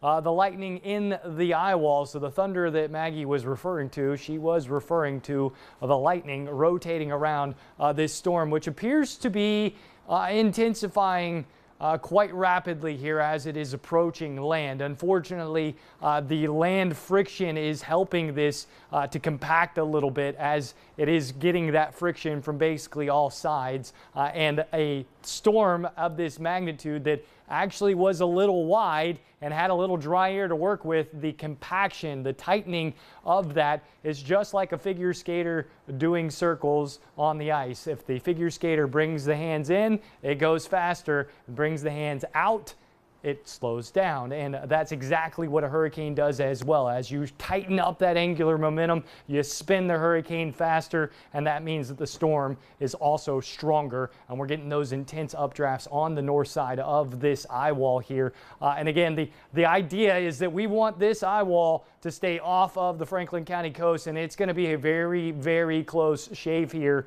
for that western eye wall as it does work inland. It should work toward the coast in about an hour and a half. We're going to be into landfall, likely in Taylor County. That looks like this is where that's going to dissect the coastline, is probably into Taylor County, unfortunately for them. The eye wall will be through portions of Wakulla County, and that's also going to work up into Leon County as well. What we've got going on out there right now is this stratiform rain banding that's wrapped up on the west side and northwest side of the system. So we've actually seen our rain and subsistence dry air start to kill that rain across Walton County, which is no longer under a tropical storm warning. And then we do have the rain still ongoing, but starting to fade into Holmes County, ongoing, starting to fade into Washington County. Still a ways to go here in Panama City, as well as Port St. Joe, Apalachicola, Carabel, Weewahitchka, Bluntstown, and Mariana. You've got a couple more hours of dealing with this before we wrap this up and start to see that storm move on out. So things are getting worse in Franklin County and definitely in Wakulla County as we get closer and closer to the eye wall, but it's not going to square up that county anymore. So we're not seeing this run directly into the county. It's just about keeping that western eye wall off of that coastline, because that's where the extreme winds are. And unfortunately, those extreme winds are going to impact someone, and that's likely going to be up into the Bend and then further off to the north from there, working across. So places like Perry, going back to St. Mark's, and then across Wakulla County and then up into Leon County. Those areas are likely going to be significantly impacted. Perry, Madison, Monticello, as well as Live Oak, all of those areas probably significantly impacted. I wouldn't be surprised if a good stretch of I-10 was closed tomorrow, thanks to the winds that are going to be working across there tonight. That wouldn't surprise me at all as that storm does move inland. For us, the worst weather for Gulf and Bay County, Calhoun, Jackson, and Washington and Holmes, it's occurring right now. This is the worst weather that we're going to have. That's happening right now. And as that core rotates up and on through, we'll actually start to see our weather improve. The worst weather in, say, Carabel out to Alligator Point, yes, still got a couple of hours to go, as, again, we're hoping that we can keep this eye wall off of the coastline. That's basically, I think, at this point, down to wobbles whether or not we see that eye wall wobble onto Franklin County or not. I think that's what this is going to boil down to because of the motion that it is moving. So this is the worst weather we're going to see. This is the worst it's going to get as we go through the next couple of hours. We're going to start to see things improve, but I got about another hour and a half of this as it's approaching land. We're in the last little bit of this storm, and thankfully it is mostly going to miss our area, still hoping that it misses most of Franklin County as well. Amelia? Yeah, thanks, Ross. And just as he was saying, you know, this was right on par with our forecast as far as the timing of this thing. We were expecting the worst of this between the time frame of about 6 p.m. to 9 p.m. So this is coming exactly when we are anticipating it. So let's go ahead and take a look. The National Hurricane Center did just give an update at 7 p.m. So it is still a Category 4 hurricane. We'll take graphics full here. Maximum sustained winds at 130 miles per hour moving towards the north to northeast. And it is definitely sped up since this morning, moving at 23 mile per hour. And it is a wide wind field, folks. This is a monster storm. So again, heading towards land in the next hour and a half. Again, majority of us getting the worst of the conditions as of right now. And once it does make landfall, it's only really going to be with us for maybe 2 hours maximum, and then it'll quickly be out of our area here. But I want to show you some current conditions. We've had a whole lot of rainfall in a very short period of time, of course, on top of the already saturated grounds from yesterday. So flooding is occurring, and will continue to do so here. So taking a look at our live traffic cameras, specifically over Hathaway Bridge, we're seeing quite a bit of pooling out there, and that will continue into tomorrow morning. Thankfully, we are not seeing any action on the roadways. This is exactly what we want to see. We want to see everyone staying indoors and just keeping an eye on this thing by staying up to date on air, online, and of course by downloading our Storm Track 13 app. And if you haven't done so already, that's a free download, and turn on your notifications so we can continue to give you the updates as we get them in here, folks. But this has been mainly a rainfall event for the majority of us for today. In fact, this is right on par with our rainfall forecast as well. We're already seeing upwards of almost 10 inches in Franklin County and Apalachicola. Now, I specifically am highlighting Tallahassee here because this is where the eye wall is likely going to be headed. Right now, close to 2 inches of rainfall, so they really haven't had much impacts as far as rainfall for today, but that will quickly be changing once that eye wall goes over there. Now, Blountstown, you're at 6.4, likely to get another 2 there, 4.2 in Panama City, and again, things progress a little bit further as we go west there. Destin only just over an inch of rainfall closer towards the western side of the Panhandle. Now, along with the rainfall, we've also been talking about the storm surge threat. Now, with that being said, anywhere from the Big Bend all the way to Alligator Point, we're thinking the most southeastern portion of Alligator Point, 15 to 20 feet of storm surge. Now, the fact that this thing has shifted slightly east means great conditions as far as things moving west as far as that goes here. 8 to 12 inches is expected near Carabel into Franklin counties, 5 to 9 in Gulf, and then again things lighten up heading towards Bay. Even Walton County is not getting too much in the way of storm surge there. Now, wind speeds all day long here. I've been in early this morning. We were forecasting this thing and really keeping you up to date all day long here. And with that being said, you know, we've had those tornado warnings within those cells. We've been having reports of upwards of 30, 40 mile per hour sustained winds coming in from the Gulf here. So this is the sustained winds as of right now. Of course, this will be increasing here within the next hour as that eye wall comes ashore right now, but it's still Apalachicola, you're at 23 mile per hour sustained winds with wind gusts close to 50 mile per hour wind gusts. Okay, so that is tropical storm force winds, likely going to be gaining hurricane force winds at least close to Alligator Point. Again, Franklin, southeastern portion of York area, as well as into Tallahassee and then into Georgia as well. Now, this thing wraps up rather quickly, as I've been talking about here, but those tropical storm force winds stretching all the way to the Midwest. So this thing is going to continue to barrel through the next day or so. Watches and warnings, we are still under this flood watch that goes again all the way through tonight, potentially into tomorrow morning.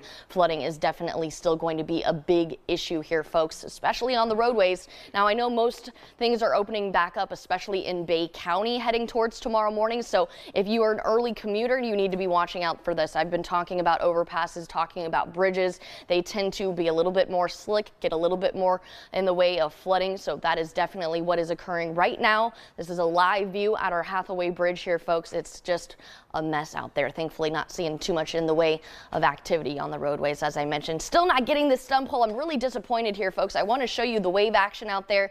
It is rather impressive. We've been seeing just a lot of wave action out in the Gulf there. Let's take a look at Futurecast. Again, the worst of us, as of right now, most of our counties are getting the worst of the rainfall and the winds. But again, southeastern portion of Franklin, maybe even parts of Liberty, you're going to get hit with maybe a portion of the eye wall. We're hoping this continues to stay just east of us.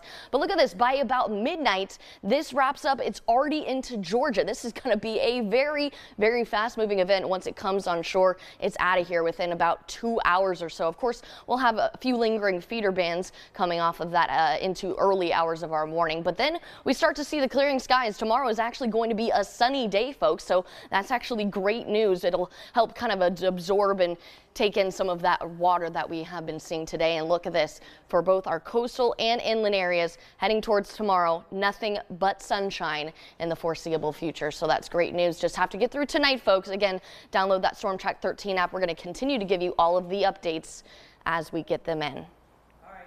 Thanks so much, Amelia. We appreciate all those efforts tonight. And Ross, did you say this is moving faster than Michael did? Yes. Yeah, much faster. Yeah. Okay. Michael came ashore moving at about 14, I believe. And this is? 23. Oh. Yeah. Okay. All right. Good. Thank you, Helene. The quicker it gets through, the better off we're going to be. That's for sure. We're going to take a break here, and then we're going to regroup and see exactly where we're going next. I think we're going to go back down to Mexico Beach, and we're trying to go back as well to the Liberty County, Calhoun County area too. So stay with us right here on the special edition of News 13, Hurricane Helene.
Now, a 13 First Alert Hurricane Helene update.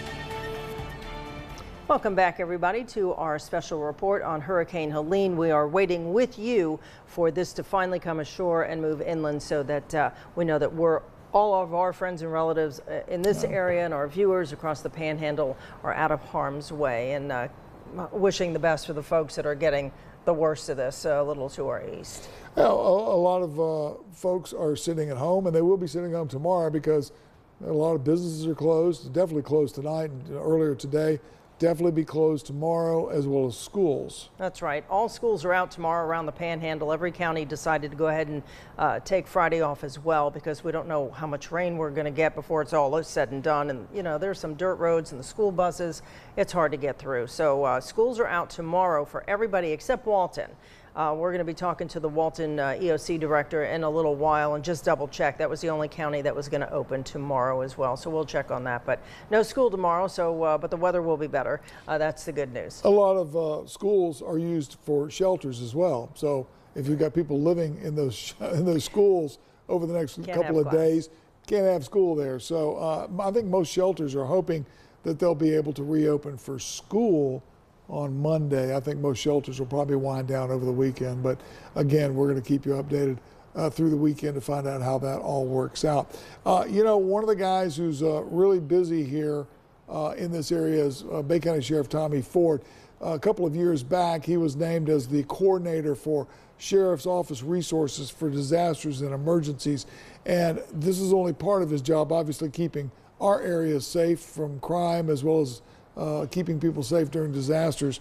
But this is an extra added layer that he has on, and he's of course keeping a very close eye on this to see how that's going to go as well. Courtney Fegley has a story about how he's preparing to help people after Helene. Bay County Sheriff's officials are preparing to head to Franklin County and assist in Hurricane Helene recovery efforts. We have a team of 20 deputies that are prepared to respond at first light tomorrow to Franklin County. Bay County Sheriff Tommy Ford is the chairman of the Florida Sheriff's Task Force. He's been working with sheriffs across the state to devise emergency responses to areas severely impacted by Helene. We are working those plans and have been all week to ensure that the sheriffs in these affected counties have the help that they need when this storm passes, and I anticipate that to be a massive response. The Bay County Sheriff's Emergency Response Team is leaving for Franklin County as soon as weather conditions allow, and they're making sure they come prepared. We're packing up all that equipment that we'll take over there. We'll need high water vehicles and ATVs and other equipment over there, as well as preparing those deputies to be self-sustained for 7 to 10 days. Sheriff Ford is getting a lot of practice at organizing hurricane response. He oversaw the efforts following Hurricanes Ian and Fort Myers in 2022, Idalia and Perry last year, and back in Perry again this year for Hurricane Debbie. Ford says his heart goes out to those impacted by Helene, and Bay County is here to help in the aftermath. When you've gone through something like that together and see real unity and people looking out for each other, and kind of see the best in humanity after something like this. So there is, there is a rainbow in the middle of the storm. In Panama City, Courtney Fegley, News 13, Panhandle Strong. And of course, we appreciate our sheriff and all of our first responders all across the area for everything they do. Well, right now, the Franklin County area is probably getting some of the worst weather it's going to get from Helene. Sam Granville, News 13, is standing by live in the Apalachicola area. Sam, what you got? Tom, I'm back in front of the post office here where Maggie was posted up earlier. We have gotten over the last 15 to 20 minutes some real strong bursts. Right now it seems to have died down just a little bit actually, but we got the wind blowing sideways. I got the water over to my right. I got the downtown Market Street to my left, and it is blowing. Again, we are shielded exactly from the Owl Cafe, so thanks to the Owl Cafe, I've got quite a bit of shielding from that direct line of wind. We have had a few bursts, like I mentioned, that have come through that'll really make you brace a little bit. And I'm not talking, what the real weather guys on TV are kind of, fake bracing for. I'm talking really make you brace a little bit. But we're getting wet still. Over the last couple of minutes, we just had a resident walk out and kind of check to see, okay, how's everything going? So far, so good from my angle. She said she's lived here forever. She was here through Michael. So this is normal for her is what she was just telling us. She just went back inside to take shelter, as we said, that the storm should be making landfall about now. At least that's what I heard Ross saying with the storm there. But like I mentioned, we are still down here in Apalachicola. It's blowing pretty good, but so far, no damage. We haven't seen any damages to any of the buildings, just some debris, some trash cans moving around, but no damages down here in Apalachicola. Well, we're glad to see that the lights are on in the post office behind you there, Sam. Is that the only thing that's lit up? We actually did a little circle around the block in our car to kind of see, okay, where is the most lighting? And so far, the post office, this square right here, is the brightest place in Apalachicola. We had a couple blinking lights down the road, that yellow blinking light right where 98 crosses over with Market Street. It's still pretty dark all across Market Street in the main areas of town. This is about as bright as it gets for Apalachicola right now. Down by the water, it's much too dark to see us unless we got real close. And again, we are trying to keep the camera dry and, you know, we're doing our best to stay dry ourselves, but the camera is the most important thing at this moment. We are staying safe though.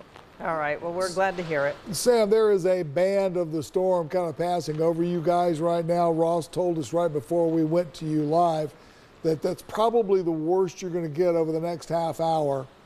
And then you guys may be in the clear at that point. Of course, the story's going to be a little different further to the east side of Franklin County, Alligator Point. They're probably going to catch some of the eye wall, the western eye wall, and it's going to get a little rougher for them there. But you guys stay safe, and we'll check back in with you in a little while, okay? Sounds good. All right, thank you. Thanks, Sam. Sam Granville reporting live from Apalachicola, and you can see that, again, didn't seem that bad right there. He said that just previously they had gotten a couple bands that were pretty strong. However, they also are kind of in a shielded area. I got a feeling when Maggie turned the camera around, you could see a lot more activity just on the other side of some of those buildings. So it's not a great situation to be in, certainly be outside. So those people are staying inside. It's where everybody should be tonight, that's for sure. Stay in and watch TV. And we love Apalachicola, and we're praying for the people to their east, as you mentioned, the East Point area. We hope that they don't get hit too hard. And of course, the story will be told really tomorrow when the sun comes up and we can see what's taking place. Yeah, absolutely. I'm sorry, say that again. We have who? Heather, Mexico Beach. Heather, okay, we ready to go there? Can we go there? Fantastic. So let's check in with another of our News 13 colleagues, Heather Basley. She is in Mexico Beach. Heather, what do you see? Tom, it is not fun out here. There's a lot of rain and a lot of wind. The water is definitely coming up towards the beach, towards the shore, pretty far up. My shoes are sopping wet, but it's pretty dark over here. Nothing too different than last time we checked in with you. Still a lot of wind, a lot of rain, and yeah, I would not want to be out here if I were you. The traffic is still, there's no one out there right now. We're the only ones out here.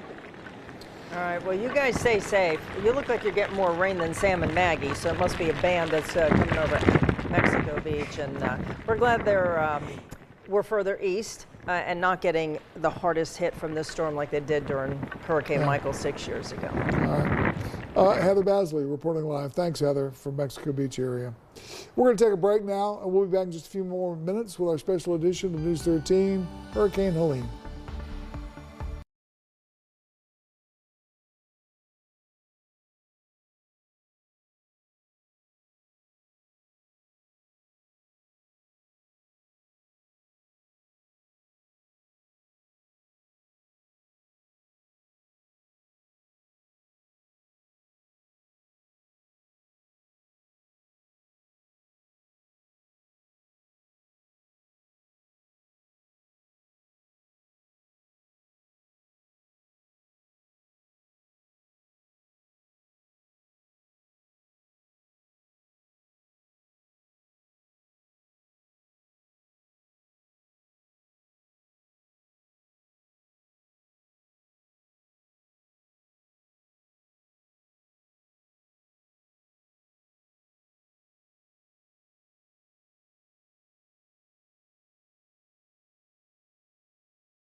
Now, a 13 First Alert Hurricane Helene update.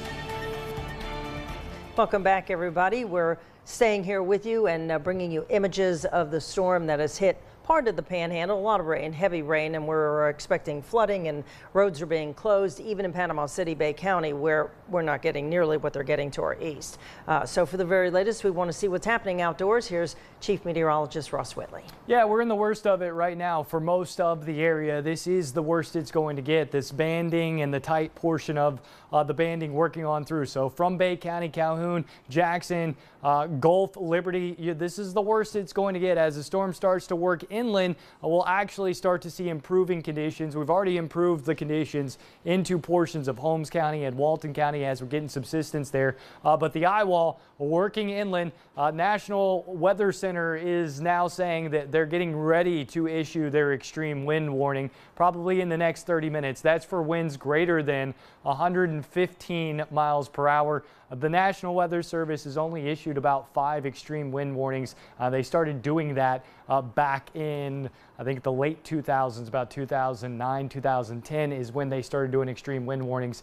Hurricane Michael was actually one of the first extreme wind warnings, and they're getting ready to issue another one, and that's going to be happening with this storm from that eye wall as it's approaching shore. So that extreme wind warning will probably include eastern portions of Franklin County, Alligator Point, Wakulla, as well as Taylor and Jefferson counties. That's probably where we're going to see that, as well as extended all the way down the bend here to places like Cedar Key, with the eye wall being so large, and we're talking about that, a very big system. I do want to show you something cool, though, at least on the weather side here.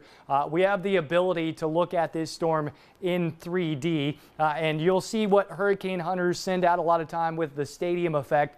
We can actually do that here and show it to you with that stadium effect right here on the wall. So looking at this storm, and as we do go forward, we'll tilt it down so that we can get a good idea, and then I'm going to rotate on through, and then you'll be able to see this exact look of that stadium effect here. And that is all thanks to the updrafts that are ongoing in this system, and those updrafts help to produce the winds that are ongoing. So when we're talking about extreme winds, this is why we talk about those extreme winds. It is all thanks to those extreme updrafts, and where that happens, you're actually pushing those winds down to the surface. So looking at it, you'll note you get the wind to come up and then it's sheared off, and this is up over 60,000 feet. So we're talking about the tops here way up into the atmosphere, and if you were sitting right in the middle and you were looking out, you would actually see the clouds sloped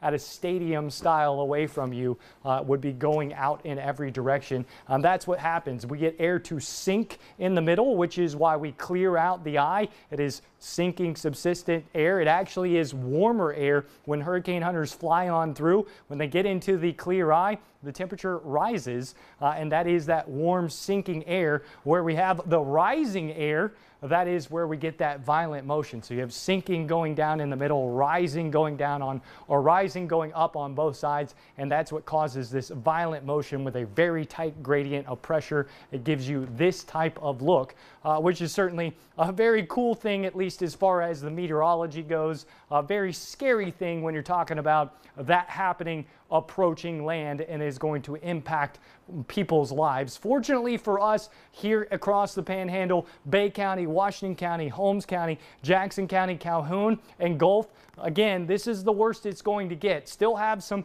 conditions to get through in Liberty as well as Franklin County. Still waiting to see if we can manage to get out of the eye wall of that system on into Franklin County, because it does look like this at least has the potential to basically brush the eastern portions of the county with that eye wall. We'll put it into motion here. I'm going to zoom out just a little bit so you can see that. Note the wobbling that is kind of ongoing, but this is just it's a huge eye wall from one end to the other. We're talking about a 40 plus miles wide, so it is just absolutely massive. And as that gets closer and closer to land, the areas that we're worried about is this extreme wind on the western side. And if you just extrapolate that north, that would be basically to the east of Carabel and then out across Alligator Point, much of Wakulla County, and then unfortunately a good portion of Leon County, all of Jefferson and Taylor counties likely going to be impacted by the extreme winds of this hurricane. That's probably also where we're going to see 15 to 20 foot storm surge, probably on the eastern side of this storm over here in that south on the eastern eye wall. We'll likely see the storm surge bested. It may be better than 20 feet, and that is going to be catastrophic, just absolutely catastrophic. To think about 20 feet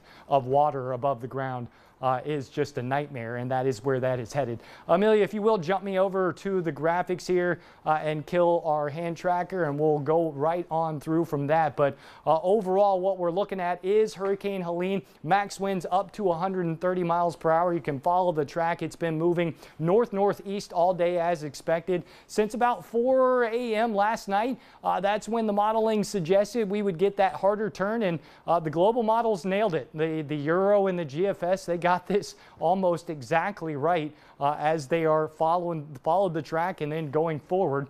7 p.m. advisory here again, 130 mile per hour max sustained winds. That's a category 4.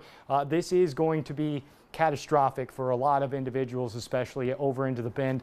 Thankfully, it looks like most of our area is going to escape that as the latest path. Again, none of the cone is in our area, and the only place we are concerned about for that extreme wind is on the eastern side of Franklin County, really east of Carabel. We'll likely see those hurricane conditions extend a little further west, but with us being on the western side, we are on the good side. We have friction helping us out, and we have the forward motion of the storm helping us out. Looking at our traffic cams, lots of rain out there. And look at that Hathaway Bridge. You can see the rain blowing sideways as well. Lots of ponding ongoing. If you don't have to travel over the next couple of hours, I would certainly avoid it, as we're talking about tons of rain. And it's happening just about where we expected it to. The trough working basically from Dothan to Mariana all the way to Apalachicola. That was really the duration of today. That was most of our rain that we had. We were expecting anywhere from about 3 to 5 or 4 to 6 inches of rain with a possibility of 8 plus. And we're right there.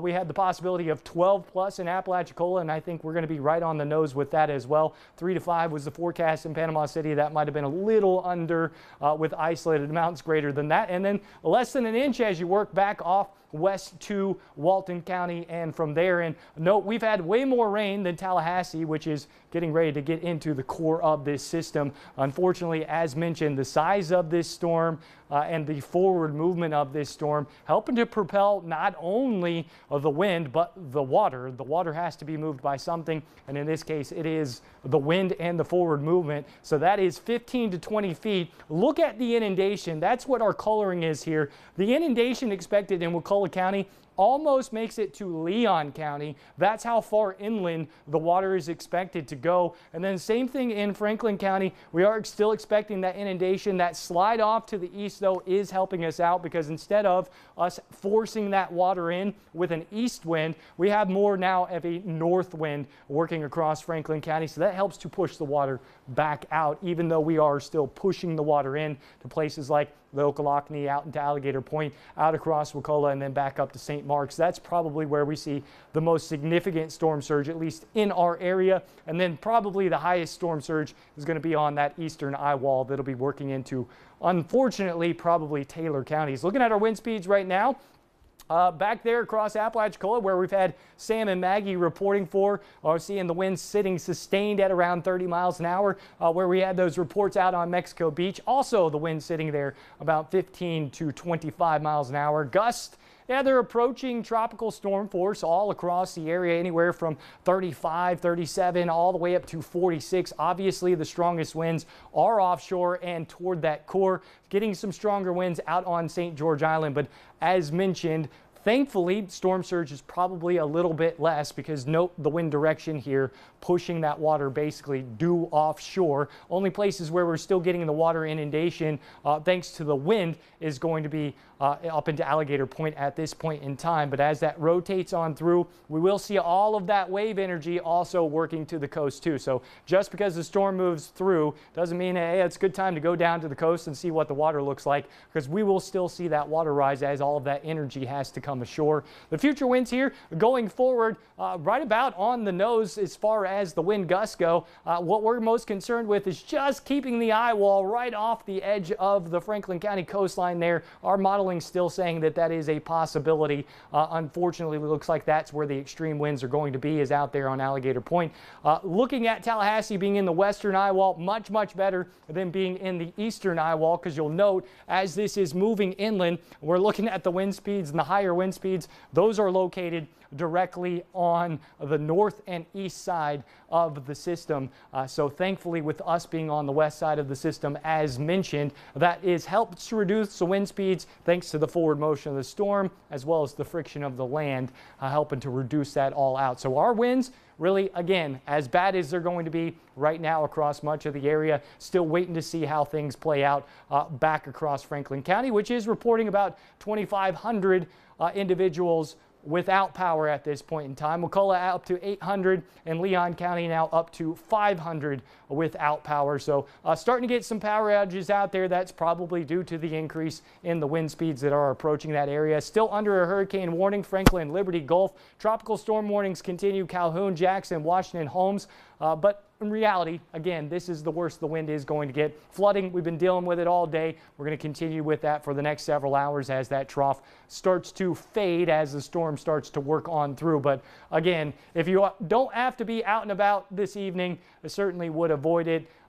We're likely not going to be talking about much in the way of damage across much of the area. So just avoid getting out into travel tonight, and then do what you need to do for the day tomorrow. Our Futurecast here, again, highlighting as we go forward over the next couple of hours, we're going to see this landfall. And then by the time we get to 10 p.m., we're just talking about the back edge of the showers working on through. By the time we're into midnight, the storm is entirely into Georgia. And going past that will be clear. We should even see dry conditions throughout the day tomorrow. It will still be breezy. Wind's going to be blowing out of the south and west, probably 15 with gusts as high as 30. Still a breezy day for your Friday, but much better conditions than what we saw yesterday and throughout the duration of today. And unfortunately, still have some of this bad weather to go through as we're waiting to see if we can keep that eye wall off of the Franklin County coastline.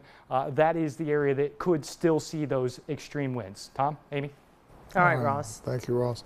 You mentioned a little while ago that once the sun comes up tomorrow, we'll get to know the real extent of the damages and whatnot, and that's the truth. And you know, a lot of people that are going to be helping those people that are suffering from that damage, they're actually starting to make their plans tonight, but they won't really get a good idea until tomorrow either. Right. The first responders, the power companies from other states, we did a story. They were staged in Pensacola. I assume they get on I-10. Yeah. And then we have a group staged at the old Panama City Mall parking lot as well. And they are ready to go to help any way they can.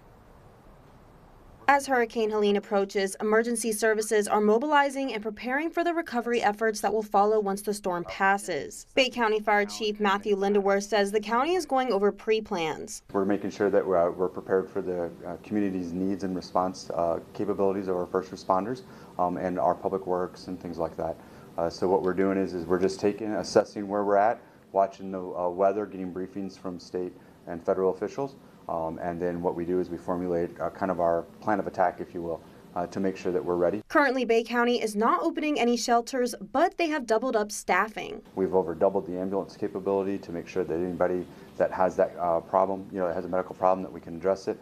We have, fire department staff and personnel. We actually have, in addition to all the county emergency operations centers, what we're standing in, there is a state emergency operations center that coordinates all those efforts. Congressman Neil Dunn says the government will provide counties with what they need to recover from the impact. And we are making preparations, move generators, food, health care, all the things that people need critically right after these storms. Obviously, expect major power outages. and all of that is being mobilized and planned for. The Biden administration approved of a pre-landfall emergency declaration for Florida Wednesday. It enables FEMA to provide federal resources to the state and for emergency protective measures and recovery efforts. And fleets of construction and utility company trucks are gathering across the panhandle just out of Helene's path. Once the storm passes, they'll deploy to communities that need help. This group of workers from Earby Construction in Mississippi was staging at the old Panama City Mall Thursday afternoon. They build high-voltage electrical transmission lines. We remember when they helped us after our storm, Michael, 6 years ago, and now it's our turn to be the helper. In Bay County, Heather Basley, News 13, Panhandle Strong. Well, we certainly appreciate their efforts. The ones in the Panama City Mall today, those power company, I think they said was from Louisiana. Mississippi. Mississippi. Yeah, Mississippi. Close. Yeah. I was close. Yeah, in fact, that company in particular, I think, is a contractor who does nothing but build high voltage transmission lines, which hopefully we won't need a lot of that. But if they have a lot of damage, we will. So yeah, they're standing by. Yeah, they're standing by and ready to go. It is now 8 o'clock. The National Hurricane Center and the National Weather Service will put out an 8 o'clock advisory here in just a minute. We're going to take a break, come back with that after the break, and then we're going to go live to Apalachicola and check in on the conditions there. Stay with us.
Now, a 13 First Alert Hurricane Helene update.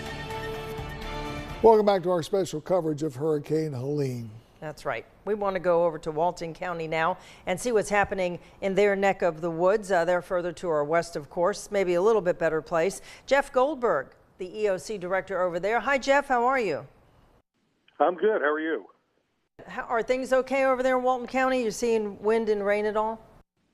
Yeah, we're getting a little bit of wind and, heavy rain. We've had a few inches of rain, but we did luck out. Earlier today, it looked like we were going to get strong tropical storm force winds, and then the track started moving a little bit east, and now it doesn't look like we're going to get a whole lot.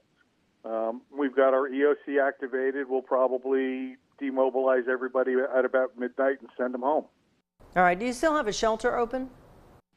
Yes, we do have a shelter open. It is a state-supported host shelter. It was initially set up to handle evacuees from the impacted counties, but we do have some Walton County residents in there that didn't feel safe in their homes. So we sent some messaging out that said, if you don't feel safe, we've got a place for you guys to go. We don't have any evacuees from outside the area, but we've got probably about 15 to 18 Walton County residents in the shelter right now. Does that stay open until tomorrow? That's going to stay open until tomorrow. The weather will be through our area probably about midnight. That's when we're figuring the storm will go through. We'll do some assessments. We think everything will do well, and then we'll go ahead and shut the shelter down sometime tomorrow morning and send everybody back home. Now, I know it's not your thing to handle the schools, but do you know offhand if Walton County schools are still going to stay open tomorrow? No, I believe that the school district is closed tomorrow.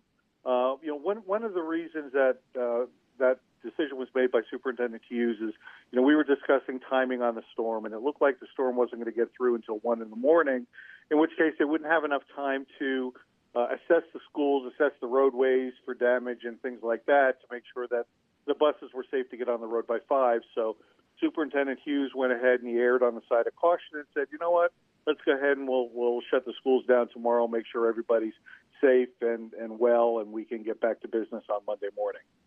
Okay, so every school system, including Walton County, will be closed tomorrow. There are no classes. Do you have any flooded roads over there at this time? No, we haven't had any reports of some flooded roads. We did have one resident contact us about water coming up to her doorway, so we sent some folks down with the City of Defuniak Springs Police Department and emergency management staff and helped with some sandbagging. But no damage, no real flooding that we've had any reports of at this point. All right. I know we're all counting our blessings tonight. We appreciate your efforts. If there's anything else you want to tell your residents, tell them tonight. No, just, everybody's been watching the storm. We've had a lot of questions. People seem to want to be prepared, which is fantastic. We want them to sign up for Alert Walton for emergency alerts.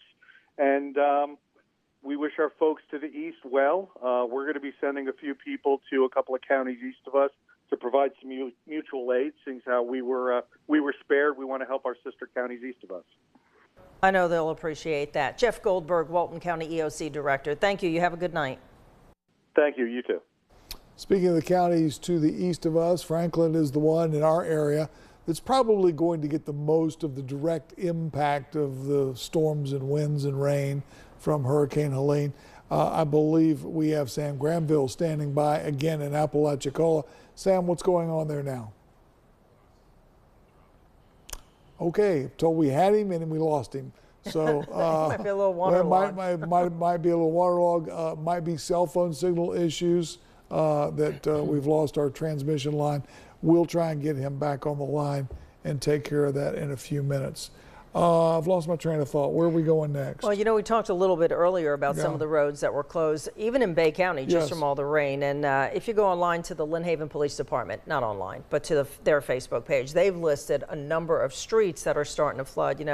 It's just kind of the way it is when it rains a lot in a short period of time. It's hard for it to run off. So be careful driving. Don't go out and do the whole thing where you're causing a wave in the street, because people they have sandbags by their front doors, but it doesn't always keep it out. So stay inside, watch out for those roads, especially if it's dark out there. And Lynn Haven's not the only one, but that was the most recent one that I saw. There are a list of streets you can check out for flooding. I found my train of thought. It's right back here. We're gonna go to our weather folks. We're gonna go back to Ross, because the 8 o'clock update came out about 7-8 minutes ago. Ross, what's the latest?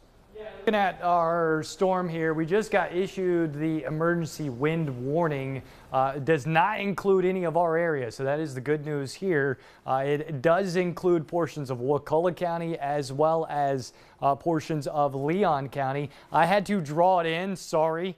We actually don't have an extreme wind warning in our system, so it wouldn't populate. But drawing it in, this is where they're saying the eye wall is going to affect. So that goes in and through the bend. That keeps the eye wall off of Alligator Point. They're saying that this will stay off of Alligator Point. I would still think that some extreme winds could brush right on the most eastern extent of Franklin County, but you're not included in this extreme wind warning, which means they don't think that the eye wall is going to work across any portion of Franklin County. So this will work inland into the bend there. You can see all of the lightning ongoing in that eye wall as well. The extreme wind warning is for winds greater than 115 miles per hour. It is listed with this is a catastrophic situation, a life-threatening and property-damaging situation is going to unfold in the bend from this storm. 130-mile-per-hour winds. For many of you that experienced Michael, most of us in Bay County, that's what we had, about 120 to 130 miles per hour winds,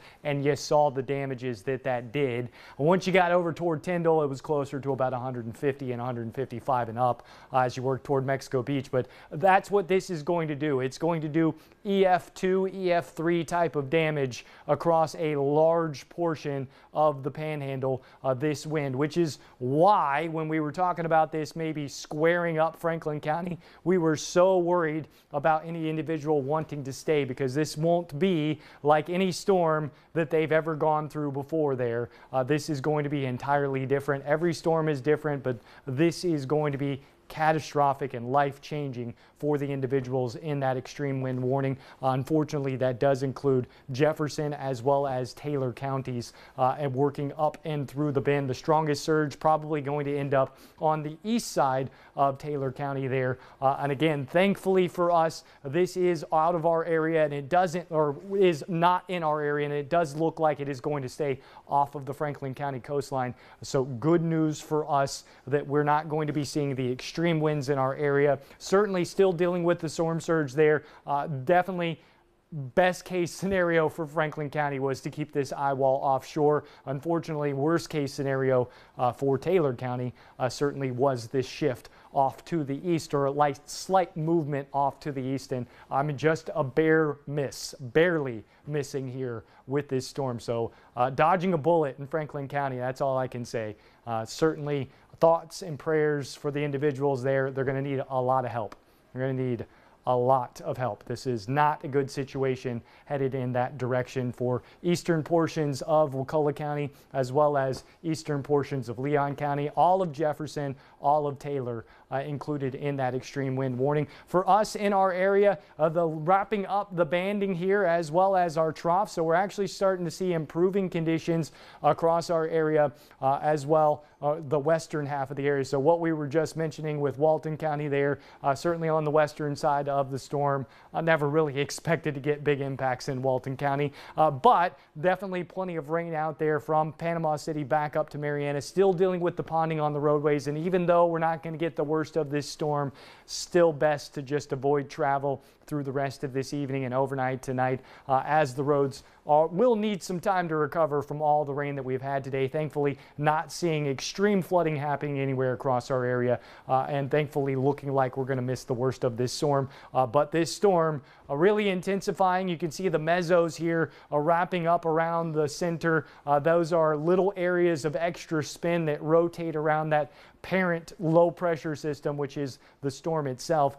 In those little mesos, that's where you can enhance wind. You can get a little extra rotation of the wind, and you can enhance that locally. That's where we get those gusts to 160, 170, even though our winds are only going to be around 130 out of that eye wall. But immense lightning ongoing, so certainly looks like an intensifying storm as it is approaching land. We're probably about an hour away at this point in time from this making landfall, unfortunately, into the bend around the Taylor County area is likely where this is going to inevitably end up. But again, extreme wind warning is not in our area, and again, it looks like Franklin County really dodging a bullet this time. Still dealing with the inundation of water and storm surge that's happening right now, but we should start to improve our weather across the entirety of the area over the next several hours. And by the time we get to about 10 or 11 o'clock this evening, we should see most of the area relatively rain-free, as well as we'll start to pull that drier air in on the backside of this system as the system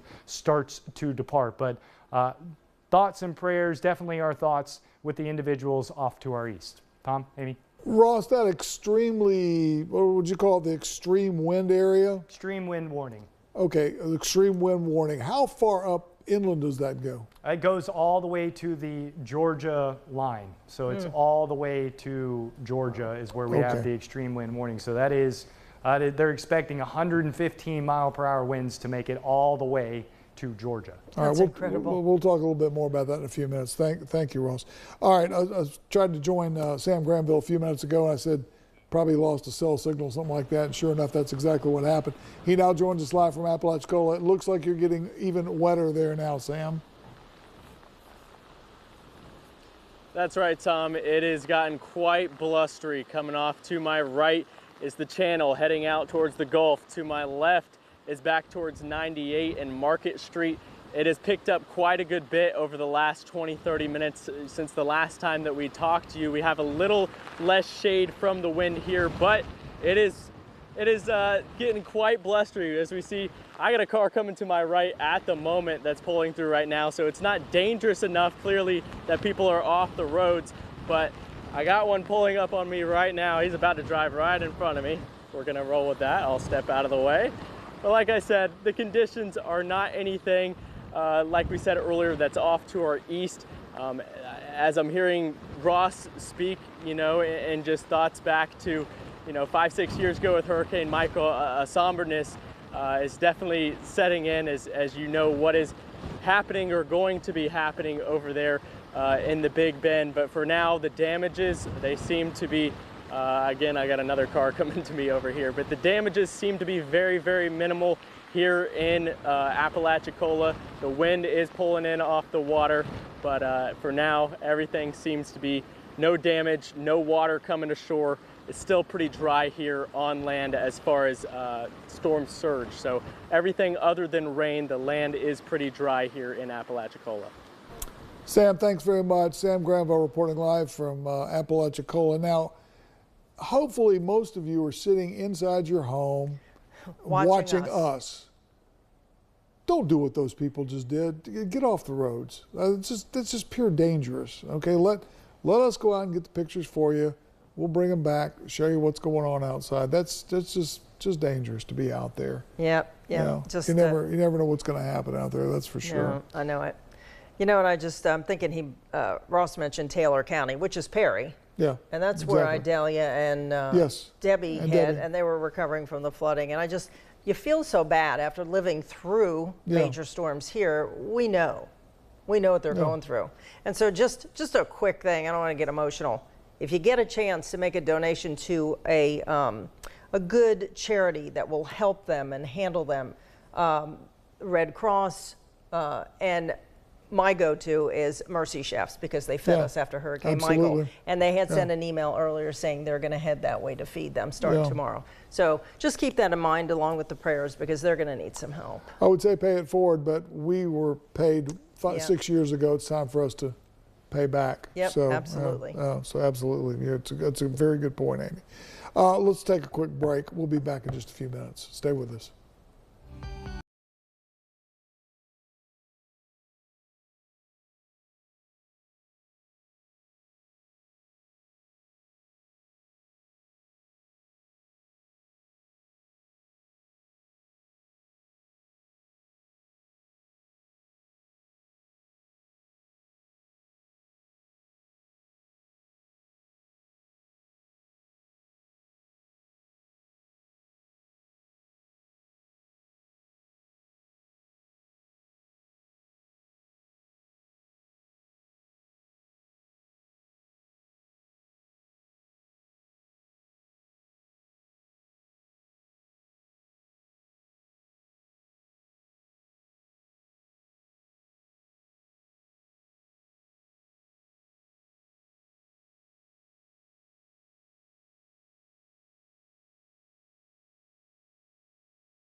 Now, a 13 First Alert Hurricane Helene update. Welcome back, everybody, to our extended coverage of Hurricane Helene. We are waiting for her to make her way inland and go away so that we can all be relieved. I'll go home, go to bed, and get up and see what's going to happen tomorrow. I will tell you, though, for a lot of folks, this is just starting. This is really an active event for them. Right now, News 13's Amy Diaz is over. I'm not sure if she's in Calhoun or Liberty County, but she's right there near the river. She's at Neil Landing, which, tell us what you're seeing there, Amy. Yeah, we're at Neil Landing, which is a boat ramp right off of Apalachicola River. And if you look at the the water level measure right behind me, when we got here about 25-30 minutes ago, it was below the 9.5-foot marker. Now it's reaching 10 feet. And again, we've only been here for 25-30 minutes. There's so much water that is falling and it's just feeding straight into that. So I can only imagine when it makes landfall, it'll just be way above that marker that it's at right now. Probably. Amy, what you know, we talked earlier, you spoke with the gentleman, the emergency management director from Liberty County. We talked a little bit about worried about the river levels. He said the rivers were down. Is that correct? Yes, that is correct. Yeah, they are extremely worried about the flooding near the rivers because of how high the levels could get. Yeah, of course, the good news is they're down now, or they were down prior to the storm. But it doesn't take much for those river levels to come up, especially when all that rain comes down from the Georgia area, coming down the Chattahoochee River into the Apalachicola River. As you were driving around looking for things to find out what's going on there, did you see any more flooding around the roads, or is it sort of calmed down? Yeah, the roads are starting to get that first inch of rain. It's starting to overflow from the ditches into the roads. It's not necessarily undrivable, but it's definitely dangerous conditions and people should stay home. Okay. Amy Diaz reporting live from the Calhoun County area. Amy, thank you very much. We'll check back in with her a little bit later. All right. She was in Calhoun. Because Calhoun and Liberty are, well, the river separates them. So, but I believe she was in Calhoun. I think Neil Landing is in Calhoun. I think. I think you're right too. Pretty sure somebody. I'm sure somebody will text us and correct us if we're wrong. Well, let us know. But we're glad that there was nobody out there because people, well, it is getting later anyway, but staying inside until the sun comes up so you don't run into something you don't want to run into. You know, with the flooding, when flooding comes along, there's also the issue people want to go out and walk around. They want to let their little kids are off school tomorrow. They want to let them play. But you got to remember, man, there's nails and stuff that might have fallen in. You know, snakes are fiddling around and you don't want to get bitten or hurt. So just be really careful when you head out tomorrow as well. Worse than that is, especially if electricity has gone off in some cities, your sewer lift stations back up. So there's all sorts of sewage, E. coli, all sorts of bacteria, nasty bacteria in the water. And if you're walking around in that water and you've got a cut on your leg or something, you got instant disease, and there's... And I bet many of us haven't had a tetanus shot I was since we were say, Girl Scouts. Tetanus shots only last 10 years. If you haven't had one, if you can't remember when you've had one, chances are you haven't had one in 10 years. Yeah. So it's not something you want to get crazy about. That's for sure. Just reminders. Yeah, don't be wading around in the water. I remember during the big flood event after Alberto in '94, they sent me up to the Chattahoochee River at Caryville, and I remember standing there, of course, knee deep in water, which I shouldn't have been doing, but I was. And I turned around and looked, and I saw floating down the river, literally not down a river, it was a street that had become a river. Flooded. It was completely flooded, and floating down the street was this big ball-looking thing, and I couldn't figure out what it was. And I got over there a little closer to it, and one of the gentlemen that was standing there with me said, "Don't get near that." And I said, "Why?" He says, "That's a ball of ants." Oh, the ants, how unusual. The ants join together, and they try and survive. The ones on the outside will work their way to the inside, and the ones on the inside will work their way to the outside, and they share the threat of the water and whatnot, and the mutual survival of the entire colony. And that's what they do. But now here's the deal: if that ball gets hit, they scatter and climb over anything they can get to get out of the water, and that would have been me. Yeah. So, but you were reporting. I was reporting. That's why you're in the water. Yeah, I was reporting. That's why I was there. Yeah. I said they they sent me up there. I wouldn't go to Caryville to see the flooded area for fun. That's not, that's not fun for anybody, especially the people who are in it. So, yeah, just be real careful. I mean, the best thing to do is just stay home. So many things to think about. Absolutely. Just absolutely. Just stay home. We're going to take another quick break here and come back with a lot more entertaining stories like that one and much more information that you can really use in just a moment.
Now, a 13 First Alert Hurricane Helene update. Hello again and welcome back, everybody, to our special coverage of Hurricane Helene. We're going to go live now to Mexico Beach. We've got Courtney Fegley and Heather Basley there. It looks like Courtney is up on the mic right now. And what have you found there, Courtney? Hi, Tom. We are here in Mexico Beach at Surfside Condos on 38th Street, and we found one condo that is absolutely having some flooding issues over here. As you can see in the parking garage, it is just absolutely soaking wet. Definitely a few inches of rain.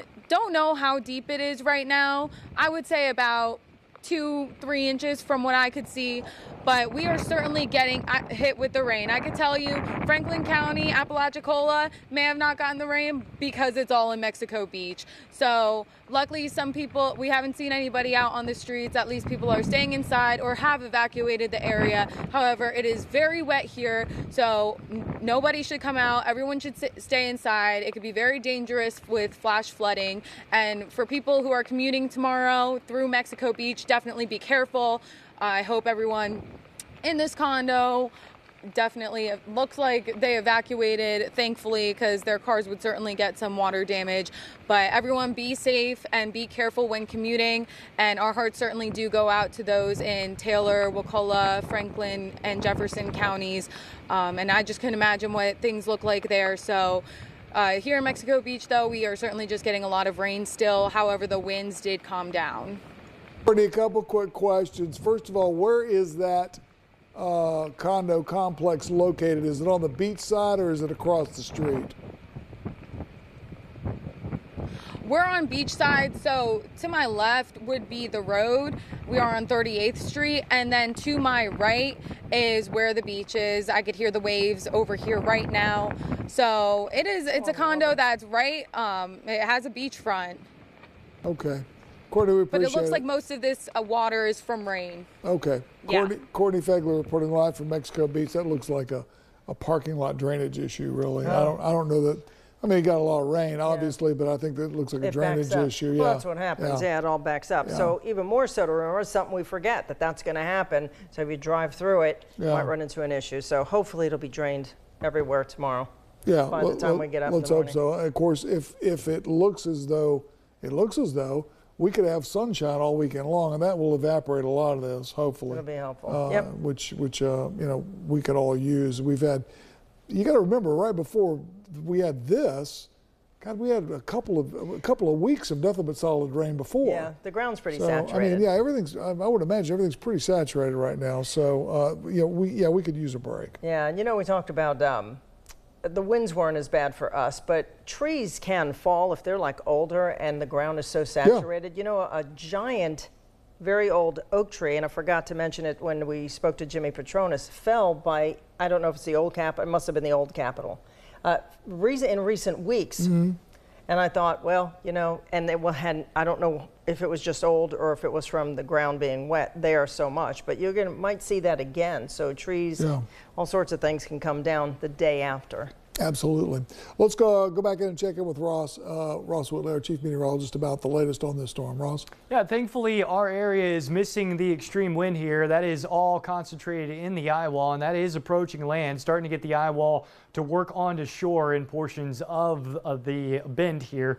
Thankfully for Franklin County, the eye wall staying off of the coastline here. It's still probably pretty nasty weather on the eastern end of Franklin County out toward Alligator Point, and even there is probably going to see some extreme winds, not as much as what is in that eye wall. That'll be into this extreme wind warning here that does extend all the way up into Georgia. That is going all the way to the Georgia-Florida line is where that extreme wind warning is. So that includes portions of Leon County, that includes portions of Wakulla County, and zooming in here to places of where this is going to be. Madison in that extreme wind warning. Perry is in that extreme wind warning. And then coming further down to the coast here, not a whole lot of coastal communities, but Horseshoe Beach probably seeing the highest storm surge here. So I would expect that around the Horseshoe Beach area is probably going to see that 20 plus feet of storm surge. That probably continues inland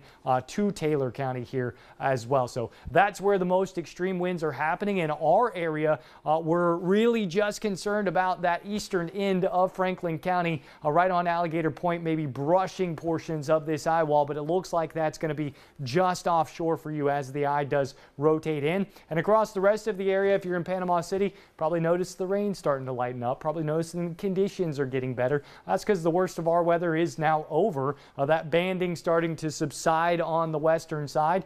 We still have heavy rain and probably will do so for another hour or two from Jackson County all the way down into Gulf County, as we'll keep that banding around on the western side. But that's where the worst weather is at the moment, and outside of what we've got going on with the potential for maybe a brush of that eye wall into Franklin County, really doing much better as far as the potential outcomes here. Looks like we're going to escape any of those big time wind issues. We are going to have breezy conditions next couple of days as well as the storm does work on inland, but certainly thoughts and prayers for the individuals dealing with that extreme wind as the core starts to go inland from there. So certainly very happy that we're missing out and devastated about what is going to come for the individuals across the bend and what they're getting ready to experience and what some are probably already experiencing in that area with water rise and that wind moving inland. So thankful but unfortunate that we're missing it. So I'm happy about that, but definitely a very close call, and it looks like that is going to miss our area. So that is the good news from us. Is there something that you want to? Yeah. This is, I know, kind of unusual, but I want to ask you some questions, Ross. Yeah. Right here, and I have to give my orientation. I'm not a weather person, folks, as you well know. This area right here, where this hole is, is that like where dry air is getting into this? Yeah. So some of that is the radar is literally being blocked by the height of the thunderstorms that are rotating around the core of this storm. So the radar beam is coming from here and looking through there, the back end here, where you're seeing the scattering. That's probably all actual rain. Okay. It's just being blocked by the precipitation here, but that is absolutely, it's dry air. So where we've got our trough axis, we've got lifting, and we got the moisture still going, but we've wrapped in dry air on the western side. We actually can see that. I wonder if my hand tracker will work with you up here. No, it won't. Get out of the way. No, it won't. How about now? Well, you need to go to the left a little bit so I can see what I'm doing. But yeah, we can actually see that drier air. Potentially, you can see it on all the orange that's over here. If you imagine that orange has undercut and has gotten ingested over into the center of this storm, which is why you do have that little lapse in radar coverage is right through there. So that's exactly what's going on. It's dry air. Now, usually when dry air gets in, that's kind of tears up the construction of the storm or the circulation. It usually disrupts the circulation. Is this storm too powerful for that, or is it actually happening? It's just too strong at this point. It is cutting off the convection on the south side, so we don't have much of a core on the south side of this eye wall that would normally be there without that dry air. So that is helping to limit the potential here, and probably why we didn't see much strengthening over the last 4 hours. Had that dry air not been in place, I think this would have continued to rapidly strengthen, but all of our readings and updates that we've gotten in has been the same really intensity since it's been basically around Tampa. So category 4 around Tampa, it's been a category 4. The winds have been maintaining around 130. So it is probably that drier air that is ingested into it that is putting a little bit of a break on this, but that doesn't mean that this is an extreme, because it absolutely is. Storm surge is 1/2 of the water equation that we're dealing with on this storm. The other half is just purely the amount of rain we're getting. Can you bring up rainfall totals to see what we've been looking at? Yep. So going over to our rain totals here and going the last 24 hours. So I've got to pause it here and I'm going to turn the lightning off so you don't get distracted by the lightning. But we've seen quite a bit of rainfall. Our forecast from Mariana all the way down to Apalachicola was for anywhere between about 4 and 6 inches of rain with a possibility of 8+ inches. And it looks like that has verified quite a bit here. So looking at Marietta at 6.8, Bluntstown around 7 inches, Port St. Joe around 7 inches, Apalachicola down here around 10. We're expecting that someone down here probably ends up close to 12 inches of rain. Where we just had the report from Mexico Beach, we're seeing 6-7 inches of rain down there. So not a surprise that you're getting some kind of flooding from rain itself. And this flood warning here is actually for, I believe it's a creek or a river, because that looks like we're getting waterized, and that's in Calhoun County. So that's probably one of the creeks or rivers there. I don't know, Tom. Do you know exactly what river is that? Scott's Ferry? Alpha, I'm not sure. Is that Scott's Ferry? Yeah, it might be. Yeah. So it might very well be. That going from Chipola, I guess, and then down. So that's probably Scott's Ferry, I'm not sure. Yeah. But that is from the rise that we've seen. Also, the flood warnings that we've got in other places also around the rivers. And I think we even discussed that a little bit. But I think this probably where this ends up for us is going to be over the next coming days, all of that water going into our river, especially from what's happening upstream and what will be coming downstream. Because zooming out here, you can see all of the heavy rain that's fallen across places like Atlanta. And this storm is there. This is going to rotate up. They're going to get a lot more rain up in this area. And our watershed actually starts around Lake Hartwell, which is through there. That's all the way up. So if you just follow where all the rain's fallen, all of that has to come downstream, and that's going to be working in our direction. So I think eventually this does become a river flooding problem over the next couple of days into next week. So if you're in a low-lying spot around one of those rivers, I certainly would keep that in mind, as all of that water has to come back down. Ross, talk about the trough, because really where the line of rain that we're seeing there, the heaviest rain, is where that trough was, right? Yeah. And the trough sets up, and it kind of keeps the storm, it kept the storm from coming west. It kept it east, right? Yep, that's exactly right. That's exactly what happened here. I'm going to put this into motion so you can see what's going on. I'll try to draw this up here for you.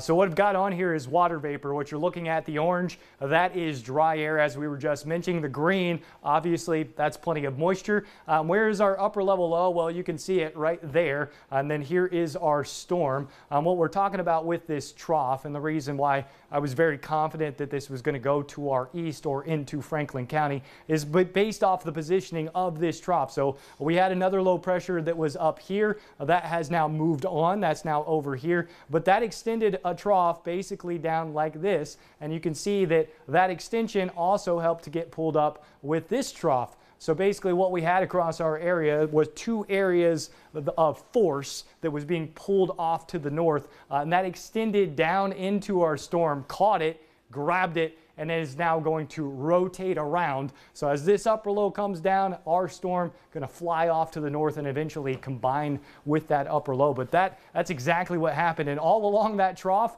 right where the trough was set up, check out all of the flood warnings that extend from our area all the way up into western portions of Virginia. And that's all from the interaction between our upper level low here and our hurricane, just providing that moisture for this system. So this story is just being written on this storm. There's going to be a lot of flooding, probably a lot of tornadoes as well through the Carolinas on the eastern side. You can see all of the tornadoes ongoing, even a couple of confirms there on the coastal areas of Georgia and South Carolina. So the story of this storm is going to be much more than just the hurricane and where it makes landfall. This is going to do a lot of damage and a lot of issues for people well inland, all thanks to that upper low grabbing it. So yeah, I hope I answered your question there with that trough. I probably got a little too nerdy, but well, no, because it's a difficult concept for the layman to pick up on sometimes, and I am certainly a layman. So yeah, no, you explained it well. I just can't get over the fact that it was like a double-edged sword. The trough kept the storm from hitting us, but it dumped all the rain on us. So we're going to be dealing with that. You couldn't get away scot-free. You're going to get something out of this. Yeah, I mean, if we hadn't had the trough in place, we wouldn't have had the tornado warnings this morning. We wouldn't have had the rain all day today. It would have just been the last couple of hours that we would have been dealing with the rain shield from this system. But as you mentioned, if the trough's not there, this is probably here. Could have hit us. Yeah, it's probably here because it probably goes north instead of north-northeast, as that trough helped to steer it off to the east of our area a little too efficiently for those in Taylor County, unfortunately for them, as this is now really approaching landfall. I guess we could zoom back in here to our area, but you can see we're not that far away here. Clear eye starting to show up, at least as close to Taylor County. And if we go back over to the radar, you'll be able to see exactly what we're talking about here. And this is a powerful, powerful hurricane, and it is now starting to push on shore. So the reason you see the eye or the walls start to expand as it gets closer to shore, that's because of friction. So literally, as the storm is hitting land, the friction creates lift, and it helps to increase the rainfall because that lift and that friction helps to do that. It also helps to slow down the wind, or slow down the speed of rotation of the storm too, which also creates friction and lift. So you get this kind of look to start to develop as that happens, as it works inland. That friction is usually ignored in the models, but does have a little bit of a consequence and helps to turn the storm. As the mass of energy is working across land, that friction will help to turn it off to the east most of the time. So as it's getting grabbed, you usually see storms as they're coming ashore kind of turn just a little bit off to the east, as that is usually the area that gets grabbed by friction first. So a very intense storm. Zooming in even further here just so we can see just how close this eye wall is now getting to the eastern portions of Franklin County. I mean, we are barely missing this. I mean, barely missing this. That is a matter of miles between winds that are probably pretty extreme and maybe even hurricane type. And well, I guess I can pixel query it. We can tell you exactly what the winds are. So we're seeing 60-mile-per-hour winds there versus out over the eye wall. We're probably seeing much, much greater if I can get it to pixel query. No, I can't. So there we go. So we're seeing 80, 90-mile-per-hour winds, and that is elevated. So across places in Franklin County are seeing hurricane force wind gusts, and that is from Carabel back out toward Alligator Point where we are getting those winds. But that core, that eye wall, that is where the extreme winds are at the moment. I wonder if I can sample any of those. So that's showing 113. And typically where you see this, that is the color table bouncing out. We saw that during Michael too. So again, this is what I was mentioning. On the north and east side of a system, that is where the strongest winds are. This is moving forward at 23 miles per hour. So on the north and east side, it's getting a 23 mile per hour boost in winds, because it is moving forward at 23 miles per hour. On the west side, it is getting a 23 mile per hour reduction in winds because it is going counter to the forward movement. So where you see that color table bouncing out, that's probably wind speeds mixing it down to the surface at around 130, 135 miles per hour, because elevated, we're recording winds over 150, and that is elevated. I don't know exactly how high up we're looking here, but we are looking elevated in the storm, so the winds will be stronger than what's happening down at the surface. But that is a great example as to why you don't want to be on the north or east side of the system, and if at all possible, if possible, you definitely want to be on the west side of the system, because this is where the winds are definitely going to be less and better conditions are going to happen. Usually flooding happens on the west side of the system, and that's what we've seen a good bit of today as well. We got about 15 minutes left in the special edition of News 13. Let's take a quick break. When we come back, we'll also walk us in as the eye of the storm comes across the coast.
Huh? Now, a 13 First Alert Hurricane Helene update. Well, welcome back to the last segment of our special edition of News 13, Hurricane Helene. As you just saw, Ross showed us the eye wall is already ashore there in the Taylor County area. The actual eye is just about to cross the coastline. Fortunately, this is the crescendo of this thing. Once it gets on shore, it moves fairly quickly and gets out of here, and then we all get back to normal, provided there's not, just catastrophic damage for some people, which unfortunately I think there's going to be.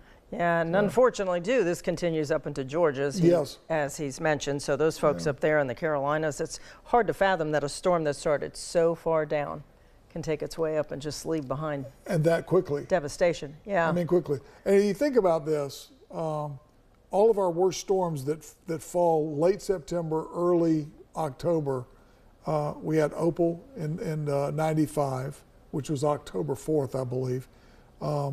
We had, of course, Michael, this one, and they all take the similar path. They start in the Yucatan, the Bay of Campeche, and they take a beeline straight north. Very different from Andrew and Katrina, which started in the Atlantic off the coast of Africa, came across the peninsula, and then ended up coming up into the Gulf. But those were earlier storms. Katrina was August. And Andrew was also in August. Was it? Yeah. Yeah, they were both. In fact, Andrew was election day, primary election day when it came through, I think. And then Katrina, of course, was an August storm too, around the 27th, 26th, 23rd, somewhere around there. Devastated New Orleans. Yeah, very, very well. A lot of people forget that that one was initially projected, of course. Thank goodness. The projections have gotten a lot better now, but it was originally projected to come up and hit us. Right. So, and we were ready for it, but it did. And then I think with Opal, it was supposed to go more to New Orleans, but then end up coming here. Yeah, Opal. So just Mother Nature does what she's going to do. And we got a break with Opal because it was a Category 4, really strong storm. Dry air got in there and sheared off the rear end of that storm just before it came ashore. It weakened it down to a 3. Yep, I remember. Yeah, so anyway, let's go to Ross. He's got about 8 minutes here to bring us to shore with this thing. Ross? Yeah, starting off with the radar here, and we are talking about the eye wall of Helene approaching the shoreline and crossing the shoreline. Already portions of Taylor County dealing with that eye wall. You can see that they're just off the coast of Franklin County. I'm talking just a matter of miles that this is going to miss the Franklin County coastline by just a few miles. I mean, that is very, very close. Probably dealing with some extreme winds from Carabel out to Alligator Point, but not the winds that you're seeing in that eye wall. And again, it is really close to the coastline. We thought that this may be coming ashore, at least the western eye wall coming ashore into Carabel and then working up to the north from there. So 4 places like Carabel, going back across Wakulla, like Sopchoppy, and then back up into Tallahassee and going into Quincy in Gadsden County, seeing better conditions because they're going to be on the west side of the system as opposed to the east and northeast side of the system where these extreme winds are. So still, it's going to be very impactful in places like Wakulla and Leon counties and even the far eastern extent of Franklin County, still dealing with that and just barely missing the core of this storm. For the rest of our area, we really are wrapping up the worst conditions. We should be improving over the next couple of hours. We're going to start to see our weather rapidly improve because what we've got left going on is just this banding that's rotated through here. And this really is all thanks to the storm at this point in time. The trough is still in place here, but not really providing a whole lot of lift overall. You'll see as the storm starts to pivot, this drier air will take place, and then we'll just see some low top showers streaming across the area on the backside of this system. But it is that core of the system that was most impactful, is most impactful, and thankfully for us is going to just barely miss Franklin County and stay off to our east. So our worst weather ended up being just the trough and that rain across the entirety of the area, with exception to Franklin County, which is still dealing with that core from that system. So here's the latest on Helene. 941 on the pressure. Wind speeds up to 140 miles per hour, moving off to the north-northeast at 24 miles per hour. So those little wobbles and ejection of the eye wall really matter for places like Franklin County, where we could see some stronger winds still mix back across with that eye wall working on through. But 8 p.m. advisory again.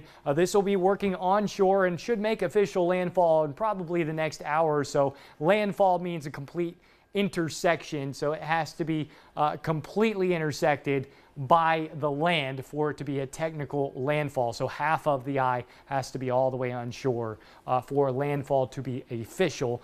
So that'll happen probably in the next hour or so with the wind again moving off to the north-northeast at 24 miles per hour. Looking across our area, like I said, improving conditions. It's still really wet. Hathaway Bridge here showing the rain still blowing sideways, and the rest of our area, Deer Point with the wet roads, but looks like it stopped raining in Lynn Haven. Pier Park also looking like less of the worst conditions, and a better view of the Hathaway there, still seeing all of that rain. Almost 10 inches in Apalachicola, 6.8 in Bluntstown, Mariana up to 8.2. We're nearing 5 inches here, 6.2 in Dothan, and that's right along that area that we were expecting to see that heavier rain, working right along the Apalachicola, going all the way up into Georgia. Now the rain is going to follow that core, and that'll be on our eastern side of the area. Storm surge, the potential, and unfortunately the big time storm surge that's going to be happening across Taylor County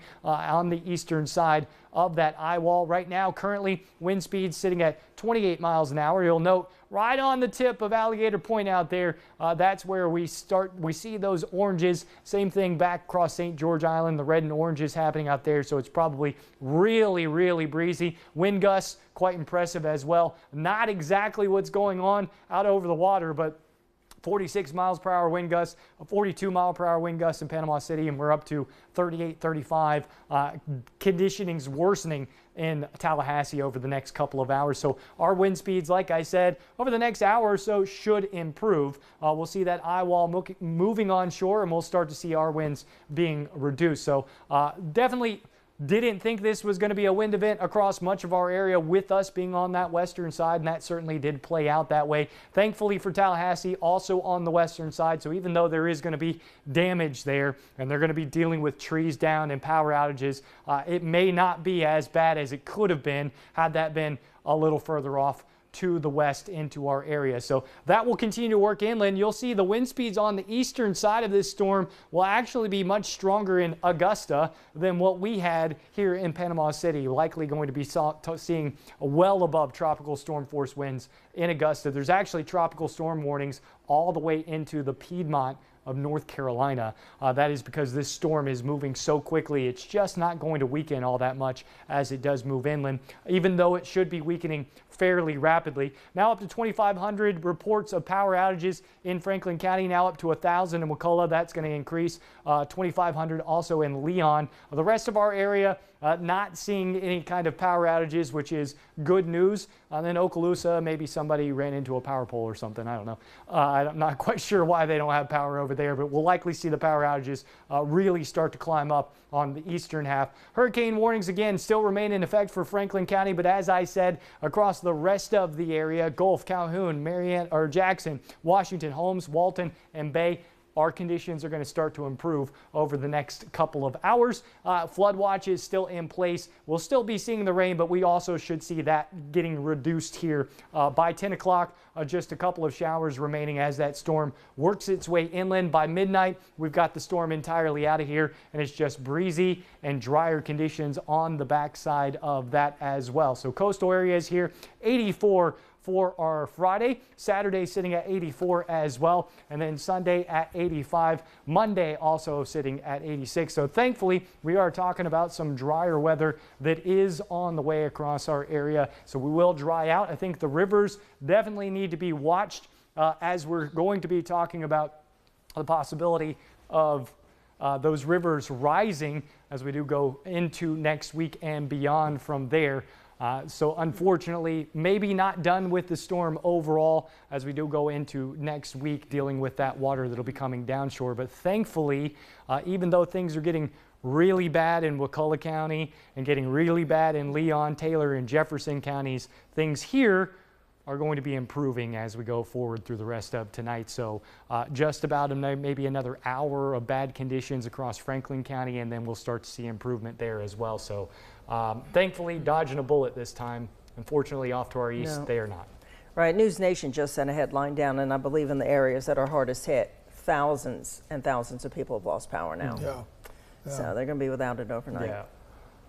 Not a good situation for the folks to our east. We're keeping it in our thoughts and prayers. Ross, good job tonight, my friend. Thank you. Thanks for staying with us for this special edition of News 13. Hurricane Helene. We'll be back at 10 with a wrap-up.